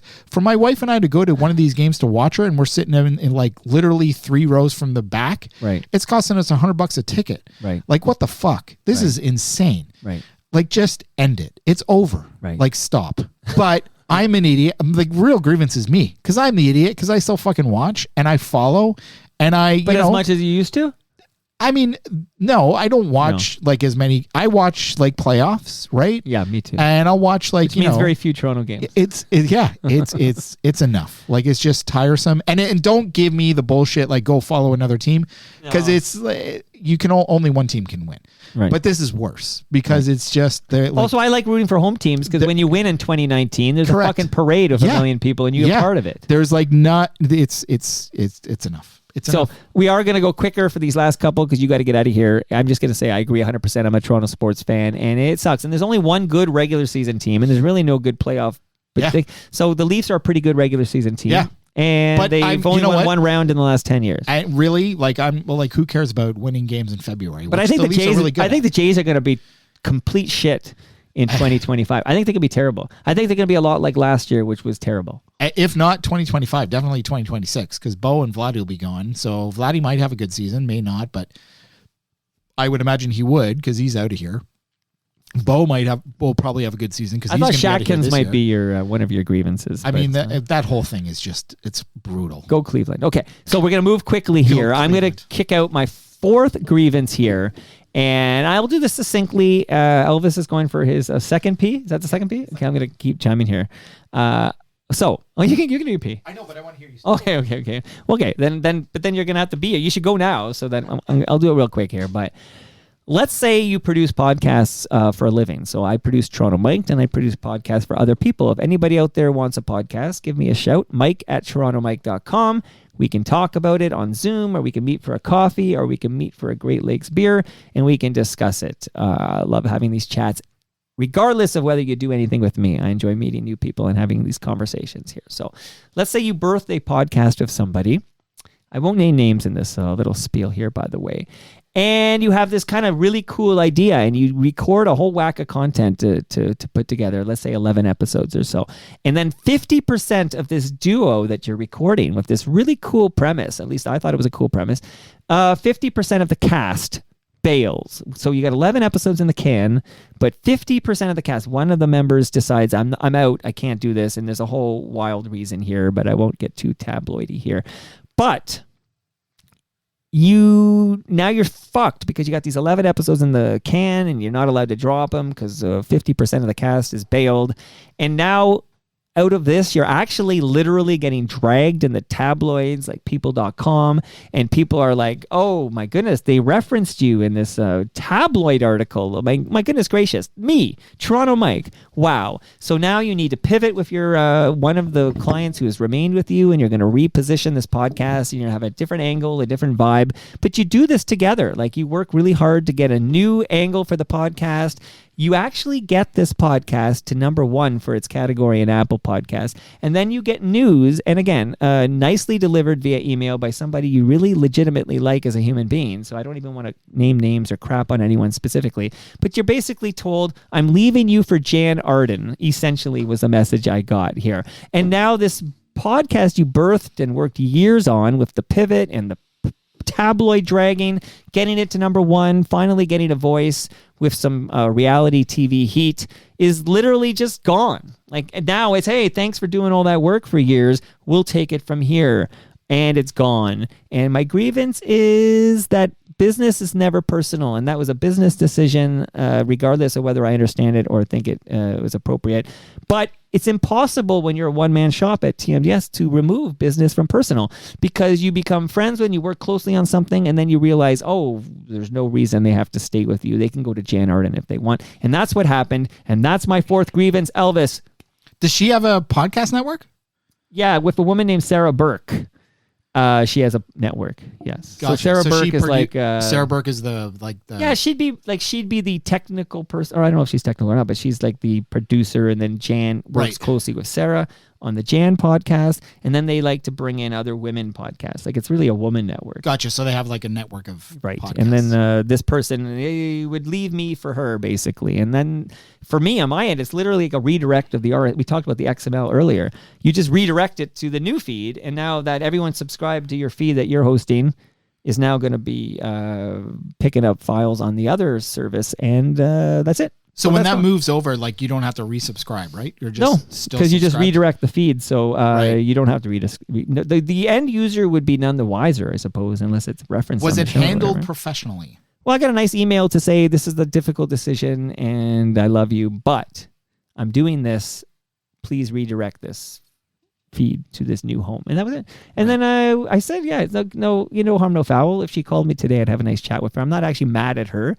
It's just sort of this reality that, like, I'm not a big agency, right? Like, TMDS is one guy, and he does his best and becomes friends with his clients, and then I have to remind myself that other than Toronto Mike, these shows are not mine. Like, I don't own these shows. I literally help people with their shows. And it's kind of a good reminder that, they aren't your children. So the grievance they can leave you. The grievance is The grievance is that the grievance specifically is having birthday podcast and then having dealt with 50% of the cast bailing with kind of a sensational reason, and then having yourself dragged in the tabloids, and then pivoting and then getting it to number one after many years, and then being dumped to move it over. It's all that's the grievance. All the stuff that went into it was not your typical podcast. It was a lot of pivots. That's my word of the pivots. A lot of pivots and a lot of evolving, and a lot of shit happened there. And again, the tabloid dragging, that's a first for me, and it might be a last for me because the tabloids aren't interested in me. But there you go. And now, because we're cooking with gas, your final. This is my final one. And then I got one more short one to end with. This is my final one. So I started working at my employer 13 and a half years ago. Mm-hmm. And a week before I started, I started. It's a long time, by the way. 13 and a half years is a long time. When I started, my onboarding was a 8.5 by 11 sheet of paper that was put on my desk, and I was given a laptop and a monitor, keyboard, and a mouse that I had to set up myself. It was very bootstrappy. It was a crazy, crazy time in our industry that had just been birthed, basically. And a woman started a week before I did and had come from a same type of background that I did, in the sense that we were both recruiters hired to do this new job that didn't exist until we knew it existed, because they hired us to do it. And she was in New York City, and we formed a friendship that lasted 13 and a half years. Until, I guess it's technically not over, but until Monday.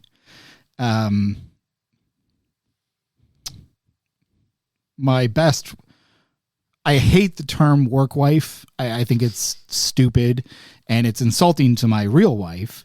But if I ever were to have a work wife, it would be Maria. And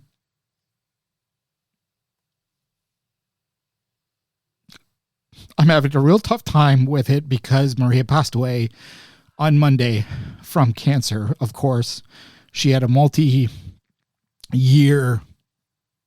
battle with this, up and down, and we would text each other all the time, and it was like stupid stuff. We had a great relationship. We shared a stage at our customer conference for 7 years in a row. We were the hit of the show, and I don't say that to just be braggadocious, because our NPS score showed us that we were the best. We were the highest rated talk that we had at that event for 7 years in a row, and only got retired because of COVID. They brought us back after COVID for one final go in 2022, and that was the last time I saw her in person, was 22. But we kept in, of course, we were super close and kept in touch, and her text messages back stopped in about October. I knew something was up. I knew that she was back in the hospital, and she would only heart or thumbs up my messages. She would stop replying to them, and then found out that she passed away on Monday. And so me and two other colleagues who had been there for a long time, they don't work at the company anymore, we created a list of like 300 people, maybe not 300, say like 150 people that hadn't worked there in a while but knew her and would want to know from someone other than just like a post or an email. And so I spent all day Tuesday and Wednesday calling people that I hadn't talked to in years and years and years, and just telling them that Maria had passed away. And so I hate to do this twice on your show, Mike. I really do, because it's supposed to be fun, and it's supposed to be we laugh and we have a good time. 2024 has probably been the worst year of my life for all sorts of reasons beyond what I talked about here. And I just want to say, fuck cancer. And I can't wait for the turn of the year to come around. And I miss you a lot, Maria. I'm sorry. My condolences, buddy. Maria, wow. You know, now I don't even know what the point is of me airing this fifth grievance, because you went heavier than I anticipated. Yeah, I'm sorry, man. Don't be sorry.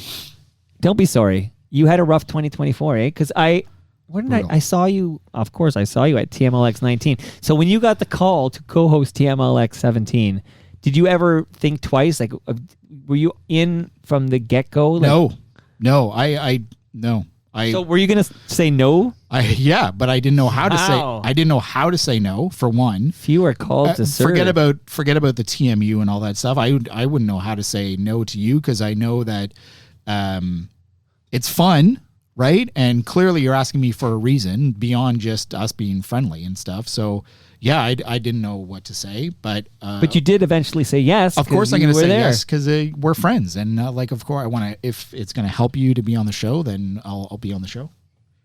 Hey, Jarvis. Jarvis just made a camp. Jarvis is walking through. Is that Jarvis's room now? No, that's sold. He's getting the Nintendo Switch. That's in there. Okay. So of course I'm going to say yes, but I definitely had to think about But it. how rough was 2024? Because you seemed in good spirits. Every time you put on a good show. You laugh at my jokes, which is most important to me. And then here you are again. You didn't miss Festivus, so that's twice now in the past month we've been hanging out here. Again, we have geography issues. You're in North Oshawa, man. There's a sense of let's move to South Etobicoke and I'll see you every weekend. Sense of I guess I crave a little bit of normalcy in what has been a crazy year. So. And it's a reminder that you don't know what people are going through, right? Like I think everyone's got their happy-go-lucky Elvis is, he's got the great families in North Oshawa. He's running LinkedIn or whatever. I can't remember where you work. It doesn't matter. I'll fix it in post. But the bottom line is, it sounds like you had a rough year and you survived cancer. Yeah, I mean, I thought about that on the way here. I was like, do I say that and like get called out on it because I've I'm not gonna call you out. You can speak to what's your worst year. I don't want to be overly dramatic, but yeah, looking back at it, and everyone has their own shit. I'm not looking for pity or anything like that, but just like it's looking. I think it's also silly to be like something's like the turn of the year is going to make a difference or whatever, because it's just a fucking calendar. Who cares? But I think symbolically it'll be helpful to see 2024 go by the wayside. See, I don't know how to follow that up. You're not going to do. Well, Why I'll do one. It'll be yours? one line. It'll be. I realize I can't actually follow that up with my grievance, but I will do a fifth grievance because I'm contractually obligated to do 5. All right. So, all right. So Elvis, I turned 50. Yeah. And it was TMLX 15, which was amazing. At Great Lakes Brewery, you couldn't make it because you were out of town or something like that. They the put you on one the trip road. I had this year. Oh yeah. And then wonderfully, FOTMs like you contributed to a kayak and more, and it was amazing. It was amazing. You hate it. I know, I love it actually. Follow me on Strava. You'll see I'm doing my kayak trips. I hear you about it. I hear you talking about it. But so I turned 50, and I still feel good. I'm about to go on a bike ride. I actually feel great. But what's happened literally since I turned 50, it was almost like that next week. My eyesight started to deteriorate. Okay, so here's my grievance. So here, hold on. You're an old man. So, you got glasses. Yeah. What do you need? Literally, when I work on the laptop, when I'm on the laptop, that's it. Yeah. I don't need it. I never wear it unless when I'm working on the laptop. I'm working away, and 5s look like 6s, and I'm doing the George Costanza squint. You know what I mean? Yeah, I'm like, yeah. Oh, I can read it with the squint, whatever. But when I throw in the glasses, it actually focuses. Like I guess that's what glasses do. Yeah. Do you ever wear glasses? I wear contacts all wearing day. contacts right now? I'm wearing contacts right now. Okay, yeah. so I guess the positive side is I got 50 years with my natural vision being A-okay, but in my 50th year, my eyesight has plummeted. It seemed like it plummeted almost overnight, and now I can't even do computer work without throwing on the glasses. So my grievance is that you get 50. I mean, some people get less than 50. I understand. I'm lucky to get 50 years, but you get 50 years out of these eyeballs, and then they go to shit, and then you need to wear something on your head just so you can do your work. I go to the doctor every year for like a checkup, and I know people don't normally do that, but I do because of my past history. And something happened around, I do that, by the way. I can't even remember what it was, but it was like when I turned 40, I complained about something to my doctor, and her response was, well, you're 40 now. Right. And I'm like, that's so arbitrary. That can't be true. And she's like, it is true. You turn 40 and your body starts to change. I'm like, motherfucker. And I guess the same thing would happen at 50. And happy Festivus to you, Elvis. This was another great Happy Festivus. You got to Mike. come back in 2025. Of course, I'll be back. Festivus won't be the same unless Elvis is in the basement. And that brings us to our 1,606th show. Go to TorontoMike.com for all your Toronto Mike needs. And I'm on Blue Sky at Toronto Mike. Follow me there. Actually, it's at TorontoMike.com because Ian Service told me to make it my domain name, so you know it's a real me. So follow at TorontoMike.com on Blue Sky. Much love to all who made this possible. That's Great Lakes Brewery. That's Palma Pasta. That's RecycleMyElectronics.ca. That's Moneris. That's Ridley Funeral Home. Much love to all the FOTMs listening. Happy Festivus, everybody!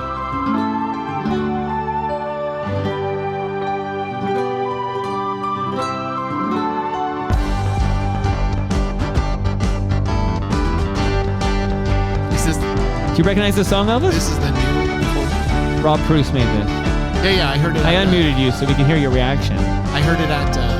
Oh yeah, TMLS. Romantic traffic, buddy. I hope you don't get any on your way back to North Oshawa.